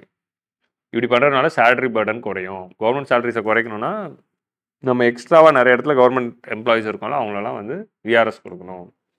Reducing the delay in the long-term infrastructure projects to curb capital expenditure.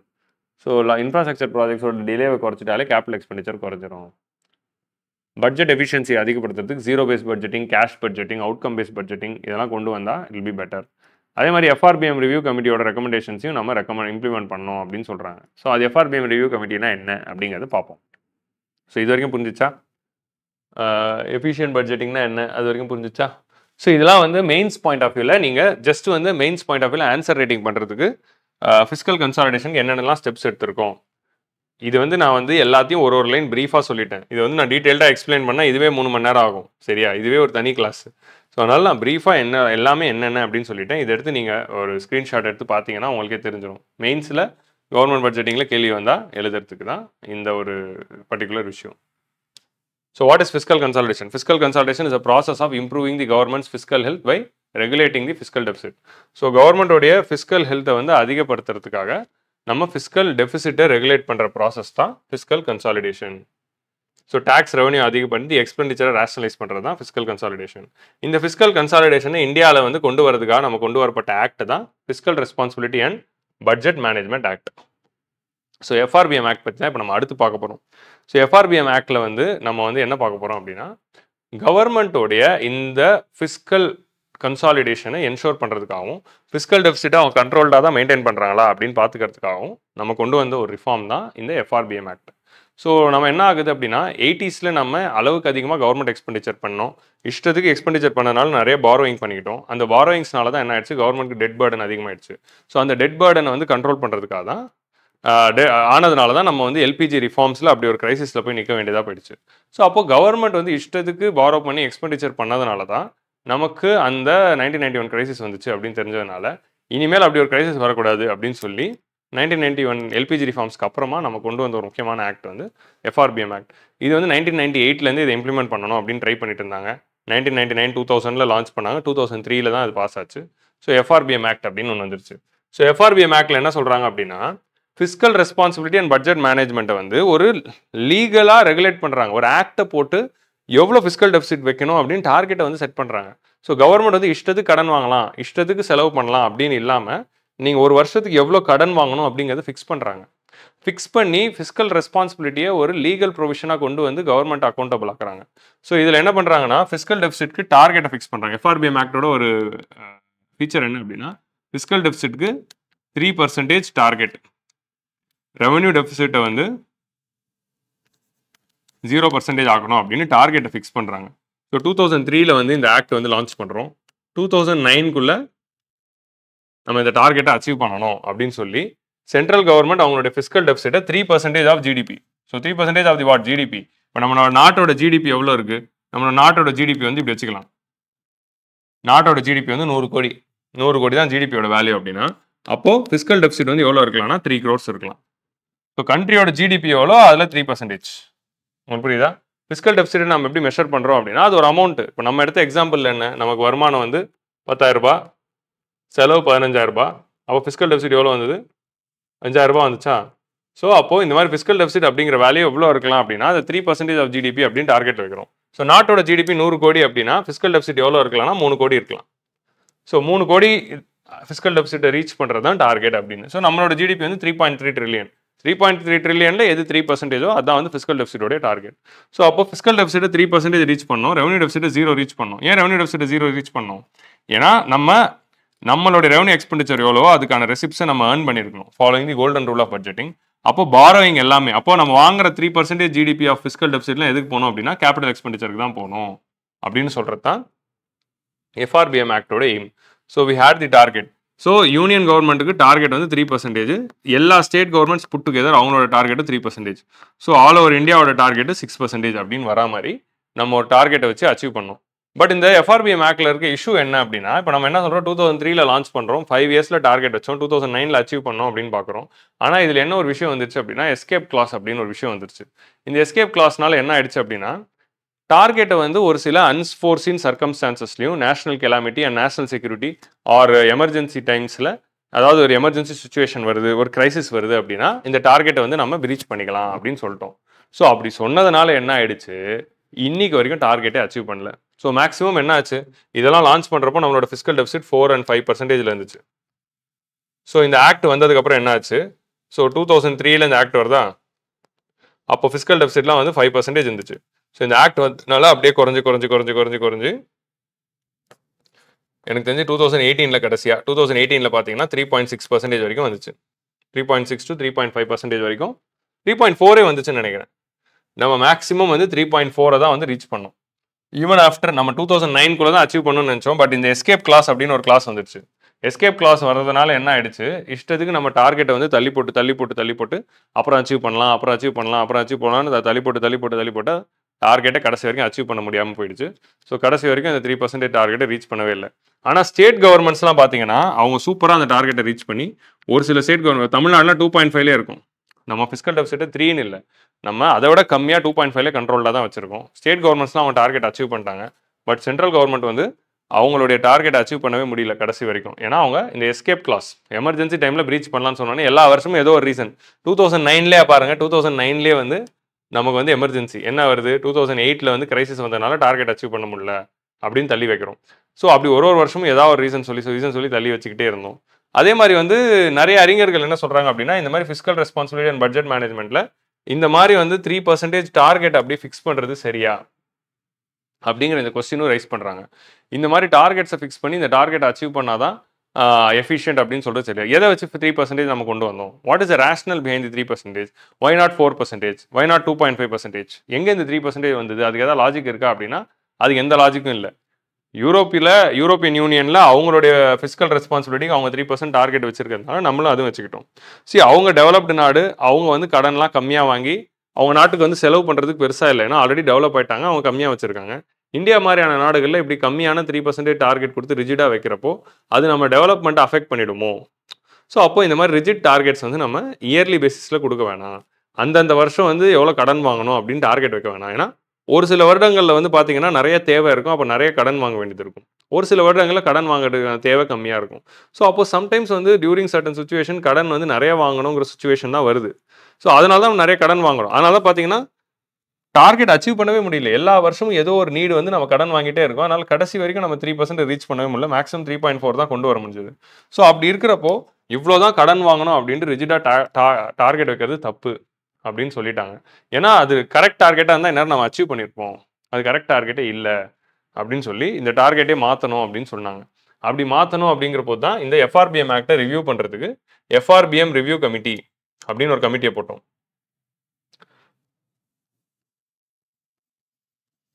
So FRBM review committee அப்படிங்கிற committee வந்து 2016 போட்டாங்க. யாரோட தலைமையில்? NK சிங் தலைமையில். NK சிங் தான் வந்து 15 ஃபினான்ஸ் கமிஷனுடைய ஹெட்டாக வந்தார். ஸோ NK சிங் அப்படிங்கிற இந்த பர்சனோட தலைமையில் 2016 இந்த கமிட்டி போட்டாங்க. அவர் 2017 ரெக்கமெண்டேஷன் கொடுத்தாரு. 2017 ரெக்கமெண்டேஷன்ஸ் கொடுக்குறாரு. ஸோ இந்த NK சிங் தான் 15 ஃபினான்ஸ் கமிஷனோட சேர்மனாக வந்தார்.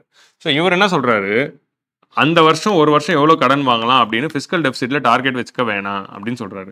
ஏன்னா இந்த வருஷம் இவ்வளோதான் கடன் வாங்கணும் அப்படின்னு அந்த ரெஸ்ட்ரிக்ஷன்ஸை நம்ம கொண்டு வர வேணாம். அதே மாதிரி வந்து ரெவன்யூ டெபிசிட்டையும் வந்து 0 அப்படின்னு வைக்கிறது ப்ராக்டிக்கலி பாசிபிள், ஆனால் ப்ராக்டிக்கலி இட் இஸ் இம்பாசிபிள். ஏன்னா ரெவன்யூ டெபிசிட்டை கண்ட்ரோல்டாக வச்சுக்கணும், கம்மியாக வச்சுக்கணும் தான் சொல்ல முடியும், தவிர அதை 0 ஆக்க முடியுமானா கண்டிப்பாக அது முடியாது. டெவலப்பிங் கண்ட்ரிக்கு அதை ரீச் பண்ணுறதே கஷ்டம். ஸோ ப்ராக்டிக்கலான டார்கெட்ஸ் வைங்க அப்படின்னு சொல்லி அவர் என்ன சொல்கிறாரு அப்படின்னா, ஃபிஸ்கல் டெபிசிட்டை டார்கெட் பண்ணுறதுக்கு பதிலாக we have to move from fiscal deficit to another indicator called public debt to GDP ratio.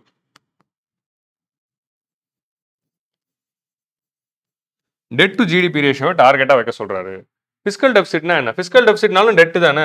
Fiscal டெபிசிட்டே என்ன? அந்த வருஷம் வாங்கின பாரோயிங்கோட டார்கெட் அது வந்து 3% ஆஃப் ஜிடிபின்னு தான் நம்ம டார்கெட் வச்சிருக்கோம். ஸோ ஃபிஸ்கல் டெபிசிட்டே ஒரு டெட் டு ஜிடிபி ரேஷியோ தான். ஃபிஸ்கல் டெபிசிட்னா என்ன? அந்த வருஷத்தோட பாரோயிங்கா அதோட டார்கெட் 3%னா 3% ஆஃப் ஜிடிபி தான். ஜிடிபியில் 3% வைக்கணும்ட்டு borrowing on the percentage of GDP அப்படின்னு தான் இந்த டார்கெட்டே வச்சிருக்கோம். அப்போ டெட் டு ஜிடிபி ரேஷியோனா என்ன? So total public debt to GDP ratio அப்படின்னா என்ன அப்படின்னா, ஃபிஸ்கல் டெபிசிட் அப்படிங்கிறது அந்த 1 இயர் வாங்கின கடன், பப்ளிக் டெட் அப்படிங்கிறது கவர்மெண்ட் இது வரைக்கும் வாங்கின டோட்டல் பாரோயிங்ஸ். ஸோ நம்ம அந்த வருஷம் எவ்வளோ கடன் வாங்கணும் அப்படிங்கிறத டார்கெட் வைக்காம டோட்டல் பாரோயிங்ஸ் வைக்கலாம். இப்போ இப்படி வச்சுக்கலாம். இப்போ 2021 கவர்மெண்ட் வந்து 100 கோடி கடன் வாங்குறாங்க. 2022 கவர்மெண்ட் வந்து 110 கோடி கடன் வாங்குறாங்க. 2023 கவர்மெண்ட் வந்து 80 கோடி கடன் வாங்குறாங்க. ஸோ 90 கோடி கடன் வாங்குறாங்க அப்படின்னு வச்சுக்கலாம். ஸோ அப்போ கவர்மெண்டோடைய டோட்டல் கடன் எவ்வளோ? ஸோ 2023 கவர்மெண்ட் வாங்குற கடன் வந்து 90 crore. So 2023 fiscal deficit 90 crore, 2022 fiscal deficit 110 crore, 2021 fiscal deficit 100 crore. So fiscal டெபிசிட்டுங்கிறது அந்த ஒரு வருஷம் கவர்மெண்ட் எவ்வளோ கடன் வாங்குறாங்க, அந்த ஆனுவலாக கவர்மெண்ட் எவ்வளோ கடன் வாங்குறாங்க அப்படிங்கிற அந்த வேல்யூ தான் ஃபிஸ்கல் டெபிசிட். ஆனால் டெட்டுங்கிறது டோட்டல். ஏன்னா கவர்மெண்ட் வந்து 3 வருஷமும் கடன் வாங்குறாங்க. இந்த 3 வருஷம் கடன் இன்னும் அடைச்சிருக்க மாட்டாங்களா? கடன்லாம் 5 years லோன் 10 years லோன் இருக்குன்னா கடன் இன்னும் அடைச்சிருக்க மாட்டாங்க. ஸோ கவர்மெண்ட் இது வரைக்கும் வாங்கி டோட்டலாக அடைக்காத கடன் எவ்வளோ? 100 கோடி, 110 கோடி, 90 கோடி அப்படின்னு வருது அப்படின்னா ஸோ ஆட்டோமேட்டிக்காக டோட்டல் கடன் வந்து 300 crores. ஸோ அந்த வருஷம் எவ்வளோ கடன் வாங்கணும் அப்படிங்கிறதுல டார்கெட் வைக்காம டோட்டல் கடன்ல நம்ம டார்கெட் வைக்கலாம் அப்படின்னு சொல்றது தான் dead to GDP ratio target. So என்கேசிங் committee என்ன சொன்னாங்க, total debt to GDP ratio of both central government and state government வந்து 60% ஆஃப் ஜிடிபிக்கு மேலே போகக்கூடாது அப்படின்னு டார்கெட் சொல்றாரு. ஸோ டோட்டல் கடன்னா என்ன, 2021 நம்ம 100 கோடி கடன் வாங்கியிருப்போம், 2022 நம்ம ஃபிஸ்கல் டெபிசிட் 110 crore இருந்திருக்கும், 2023 அது 90 crore இருந்திருக்கும். இந்த 100 crore 110 crore 90 crore அந்தந்த வருஷத்தோட ஃபிஸ்கல் டெபிசிட், அந்த வருஷம் எவ்வளோ கடன் வாங்கணும் அப்படின்னு அதில் ரிஜிட் டார்கெட் வச்சுக்காம டோட்டல் கடன் எவ்வளோ அப்படிங்கிற அந்த டார்கெட் வச்சுக்கலாம். ஸோ தட் அந்தந்த இண்டிவிஜுவல் இயருக்கு நமக்கு ஆப்ரேஷனல் ஃபிளெக்சிபிலிட்டி கிடைக்கும் அப்படின்னு சொல்றாங்க. ஸோ அப்போ அந்தந்த வருஷம் வாங்கின கடன் எவ்வளோ, 110 90 அதை ஆட் பண்ணால் 300 வருது. ஸோ 300ங்கிறது தான் டோட்டல் பப்ளிக் டெட். ஸோ அதெல்லாம் அந்த ஒரு வருஷம் வாங்கினது தான் fiscal deficit. So fiscal deficit இல்லாமல் total public debt to GDP ratio 60% டார்கெட்டாக வைக்கணும். இதில் வந்து யூனியன் கவர்மெண்ட்டோடைய டார்கெட் வந்து 40%, ஸ்டேட் கவர்மெண்ட் எல்லாம் புட் டுகெதர் 20%. ஸோ டோட்டல் வந்து 60% வந்து டார்கெட்டை வச்சுக்கலாம் அப்படின்னு சொல்கிறாங்க. ஸோ 2017 ரெக்கமெண்டேஷன் கொடுக்குறப்போ யூனியன் கவர்மெண்ட்டோடைய வேல்யூ வந்து 48 இருந்துச்சு, 48% ஆஃப் ஜிடிபி. ஸ்டேட் கவர்மெண்ட் வந்து சம் 26% இருந்தாங்க. ஸோ இதை குறைச்சி 40 ஆகணும், இதை குறைச்சி 20 ஆகிட்டா total debt to GDP ratio of government வந்து 60 இருக்கும் அப்படின்னு சொல்கிறாரு. ஸோ என்கேசிங் வந்து ரிவ்யூ கமிட்டியில் ரெக்கமெண்டேஷன்ஸாக தான் இதை கொடுத்துருந்தாங்க. இன்னும் எஃப்ஆர்பிஎம் ஆக்ட் அமெண்ட் பண்ணி இதெல்லாம் கொண்டு வரல. ஸ்டில் எஃப்ஆர்பிஎம் ஆக்டில் ஃபிஸ்கல் டெபிசிட் வந்து 3% இருக்கணும் அப்படிங்கிற அந்த டார்கெட் தான் இருக்குது. இதெல்லாம் இன்னும் அமெண்ட் பண்ணிலாம் கொண்டு வரல. பட் இவர் கொடுத்த ரெக்கமெண்டேஷன் 17 கொடுத்தது இன்னும் அப்படியே தான் இருக்குது. அதனால தான் பார்த்தீங்கன்னா ப்ரீவியஸ் ஸ்லைடில் நான் என்ன சொல்லியிருப்பேன், எஃப்ஆர்பிஎம் ரிவ்யூ கமிட்டியோட ரெக்கமெண்டேஷன்ஸ் வந்து இம்ப்ளிமெண்ட் பண்ணணும் அப்படின்னு ஒரு பாயிண்ட் வந்து நான் போட்டிருப்பேன். இங்கே பார்த்தீங்கன்னா government should implement the FRBM review committee recommendations அப்படின்னா என்ன, இந்த ரிவ்யூ கமிட்டி ரெக்கமெண்டேஷன்ஸை வச்சு அதுக்கப்புறம் ஃபிஸ்கல் கன்சாலிடேஷன் பண்ணுங்க. ஸோ அதனால தான் வந்து நான் என்ன சொல்கிறேன் அப்படின்னா, government should implement the FRBM committee recommendations அப்படிங்கிறது ஒரு கடைசியாக ஒரு பாயிண்டாக கூட நான் ஆட் பண்ணியிருப்பேன். ஸோ இதுலேருந்து என்ன தெரியுது அப்படின்னா, கவர்மெண்ட் வந்து எஃப்ஆர்பிஎம் கமிட்டி ரெக்கமெண்டேஷன்ஸை இன்னும் வந்து இம்ப்ளிமெண்ட் பண்ணாமல் தான் வச்சுருக்காங்க. ஸோ ஸ்டில் எஃப்ஆர்பிஎம் ஆக்டை தான் வந்து நம்ம பண்ணிகிட்டு இருக்கோம். ஸோ இப்போ கரண்ட்டாக வந்து நம்மளோட ஃபிஸ்கல் டெபிசிட் டார்கெட் வந்து 3% தான் இருக்குது. ஸோ இந்த டார்கெட்டை நம்ம அச்சீவ் பண்ணோமா அப்படின்னு பார்த்தா அதோட அச்சீவ்மெண்ட்ஸ் நீங்கள் பார்க்குறீங்க அப்படின்னா, ஆக்ட் வந்து 2023 வருது, 2003 வருது. 2003 நம்மளுடைய ஃபிஸ்கல் டெபிசிட் வந்து கிட்டத்தட்ட ஒரு 5% இருந்தது. ஸோ நம்ம கொஞ்சம் ஸ்டெப்ஸ் எடுத்தனால 2017-18 அது வந்து குறைஞ்சு so almost it came to 3.4%. 2018 slow down, global எக்கனாமியில் ட்ரேட் வார் வந்ததுனாலையும் 2019 இந்தியன் எக்கனாமி ஒரு பெரிய ஸ்லோ டவுனுக்குள்ளே போனதுனால என்ன ஆயிடுச்சு, 2014 வந்து ஃபிஸ்கல் டெபிசிட் வந்து 4% ஆயிடுச்சு. 2020 உங்களுக்கே தெரியும் பேண்டமிக் வருஷம் என்னாச்சு, பேண்டமிக் வருஷம் கவர்மெண்ட் எக்ஸ்பெண்டிச்சர் வந்து ஷூட் அப் ஆகி எக்ஸ்பெண்டிச்சர் வாஸ் வெரி ஹை. ஆனால் கவர்மெண்ட் வந்து ரெசிப்ட்ஸ் வந்து ரொம்ப கம்மி, ஏன்னா டாக்ஸேஷன் கலெக்ஷன்ஸ் அவ்வளோவா வரவே இல்லை, ஆனால் செலவு மட்டும் ஜாஸ்தியாக இருந்துச்சு. ஸோ பேண்டமிக் கிரைசிஸ்லேருந்து எக்கனாமியை ரிகவர் பண்ணணுங்கிறதுக்காக கவர்மெண்ட் ஏகப்பட்ட பாரோயிங் பண்ணி நிறைய வந்து ஸ்பெண்ட் பண்ண வேண்டியதாக போயிடுச்சு without having any income. Receipts எல்லாம் போயிடுச்சு, ஆனால் எக்ஸ்பெண்டிச்சர் பண்ண வேண்டிய ஒரு நிலைமை. ஸோ அப்போ கவர்மெண்ட் நிறைய கடன் வாங்கி செலவு பண்ணதுனால பேண்டமிக்கில் ஃபிஸ்கல் டெபிசிட் 9% போயிடுச்சு. அப்படி 9% போயிடுச்சுன்னா டார்கெட் 3 இருக்குது, இங்கே 9 இருக்குது. ஸோ அதனால கவர்மெண்ட் என்ன பண்ணாங்க, இப்போ 9 போன ஃபிஸ்கல் டெபிசிட் திரும்ப கண்ட்ரோலாக கொண்டு வரலாம் அப்படிங்கிறதுக்கு 2021 பட்ஜெட்டில் ஒரு டார்கெட் வந்து அனௌன்ஸ் பண்ணுறாங்க. ஸோ 2026 நம்ம இந்த ஃபிஸ்கல் டெபிசிட்டை அப்படியே குறைச்சி கொண்டு வந்து 4.5 ரீச் பண்ணுவோம் இப்படி. ஸோ இப்போதைக்கு கவர்மெண்ட் வந்து எஃப்ஆர்பிஎம் ஆக்டில் என்ன தான் வந்து 3% டார்கெட் கொடுத்துருந்தாலும் கரண்ட்டாக வந்து ஃபிஸ்கல் கிளைட் பாத் அப்படின்னு நம்ம ஒன்று அனௌன்ஸ் பண்ணி 2021 அனௌன்ஸ் பண்ணுறோம். 2021 அனௌன்ஸ் பண்ணுறப்போ என்ன சொல்கிறோம் அப்படின்னா, பை 2026 நம்ம வந்து ஃபிஸ்கல் டெபிசிட்டை வந்து 4.5% ஆஃப் ஜிடிபியை அச்சீவ் பண்ணணும் அப்படின்னு டார்கெட் கொடுத்துட்டோம். ஸோ 2026 அச்சீவ் பண்ணணும் அப்படின்னு கொடுத்துட்ருக்கோம். ஸோ 2021 பட்ஜெட்லேருந்து கொஞ்சம் கொஞ்சமாக குறைச்சிட்டு இருக்கோம். இப்போ 2024 பட்ஜெட்டில் நம்ம எவ்வளோ அச்சீவ் பண்ணியிருந்தோம் அப்படின்னா 4.9 வந்துட்டோம். இந்த வருஷம் கரண்ட் பட்ஜெட்டில் ஃபிஸ்கல் டெபிசிட்டோட வேல்யூ வந்து டார்கெட் வந்து 4.9 வந்துட்டோம். ஸோ அடுத்த வருஷத்தில் வந்து நம்ம கண்டிப்பாக அது 4.5 போயிடுவோம் அப்படின்னு ஒரு டார்கெட் வச்சு நம்ம வச்சுக்கிட்டு இருக்கோம். So current target is 4.5 by 2026. ஏன்னா பேண்டமிக் வந்ததுனால இப்படி ஆயிடுச்சு. ஸோ அப்படி இருக்கிறதுனால நம்ம இந்த ஃபிஸ்கல் கன்சாலிடேஷன் கொண்டு வரது ஒரு பெரிய சேலஞ்சிங்காக இருக்குது. ஸோ என்கேசிங் கமிட்டி ரெக்கமெண்டேஷன்ஸை கொண்டு வரணும் அப்படின்னு நிறைய பேர் சொல்லிக்கிட்டு இருக்காங்க. ஸோ கவர்மெண்ட் வந்து எக்கனாமி ஸ்டேபிள் ஆனவுடனே இதை பற்றின ஒரு கால் வந்து எடுக்கலாம். ஸோ ஃபியூச்சரில் நிச்சயமாக ஃபிஸ்கல் கன்சாலிடேஷன் வந்து கொண்டு வரலாம். ஸோ கண்டிப்பாக FRBM, என்கேசிங் committee recommendation and fiscal கன்சாலிடேஷனுங்கிறது மெயின்ஸில் பொட்டன்ஷியலான ஒரு ஏரியா. கவர்மெண்ட்டு கூடிய சீக்கிரம் ரிஃபார்ம்ஸும் கொண்டு வரலாம். ஸோ நமக்கு வந்து இது மெயின்ஸ் பாயிண்ட் ஆஃப் வியூவில் முக்கியம். இன்னும் இதை பற்றி இன்னும் ஃபர்தராக உங்களுக்கு எஃப்ஆர்பிஎம் ஆக்ட் பற்றி இன்னும் டீட்டெயில்டாக தெரிஞ்சுக்கணும், என்கேசிங் கமிட்டி பற்றி இன்னும் உங்களுக்கு டீட்டெயிலாக தெரிஞ்சுக்கணும் அப்படின்னா நான் கீழே வந்து நம்ம ஆல் இண்டியா சிவில் சர்வீஸில் நம்ம கவர்மெண்ட் பட்ஜெட்டிங் அப்படின்னு நான் பழைய வீடியோ ஒன்று போட்டிருக்கேன். ஸோ ஆல்ரெடி நான் கவர்மெண்ட் பட்ஜெட்டிங் போட்ட வீடியோவில் அதில் பார்ட் 1, பார்ட் 2, பார்ட் 3 அப்படின்னு 3 பார்ட்டில் பண்ணியிருப்பேன். அதில் பார்ட் 3 வீடியோ நீங்கள் ஓப்பன் பண்ணி பார்த்தீங்கன்னா அதுக்குள்ளே நான் FRBM கமிட்டி ரெக்கமெண்டேஷன்ஸையும் என்கேசிங் கமிட்டி ரெக்கமெண்டேஷன்ஸையும் டீட்டெயிலாக டிஸ்கஸ் பண்ணியிருப்பேன். ஸோ உங்களுக்கு அது இன்னும் உங்களுக்கு FRBM கமிட்டி பற்றி டீட்டெயிலாக தெரியணும்னா போயிட்டு அந்த வீடியோ போய் பாருங்கள். அந்த வீடியோட லிங்க் நான் டிஸ்கிரிப்ஷன் பாக்ஸில் போட்டிருக்கேன், நீங்கள் போய் பாருங்கள். அந்த வீடியோக்குள்ளேயே உங்களுக்கான நோட்ஸ் இருக்கும். இது ஃபவுண்டேஷன் கோர்ஸ் அப்படிங்கிறதுனால இந்த கோர்ஸில் வந்து நான் I don't want to duplicate what I'm doing இல்லை, அதனால் வந்து ஃபவுண்டேஷன் கோர்ஸில் ஃபவுண்டேஷனல் கான்செப்சுவல் கிளாரிட்டி மட்டும் கொடுத்துட்டு மிச்சது உங்களுக்கு வேணும்னா அடிஷ்னலாக போய் அதை பாருங்கள். சரியா? அதே மாதிரி ஃபினான்ஸ் கமிஷன் ரெக்கமெண்டேஷன்ஸ்க்கும் நான் வீடியோ போட்டிருக்கேன், அதையும் நீங்கள் போய் பார்க்கலாம். சரியா? ஸோ அந்த வீடியோலாம் நீங்கள் அடிஷ்னலாக பார்த்துக்கிட்டிங்கனாலே your knowledge will improve like rather than duplicating it here. So இதோட வந்து நம்ம ஃபிஸ்கல் பாலிசியை வந்து நம்ம கன்க்ளூட் பண்ணிடலாம். ஸோ நெக்ஸ்ட் வீடியோவில் வந்து வில் பி டிஸ்கசிங் அபவுட் டாக்ஸேஷனோட types and direct tax, indirect tax, GST, அது எல்லாமே நம்ம அடுத்த வீடியோவில் பார்ப்போம். எந்த டவுட்டாக இருந்தாலும் கமெண்ட் செக்ஷனில் போடுங்க. Bye bye. கீழே போட்டிருக்க வீடியோ போய் மறக்காம பாருங்கள்.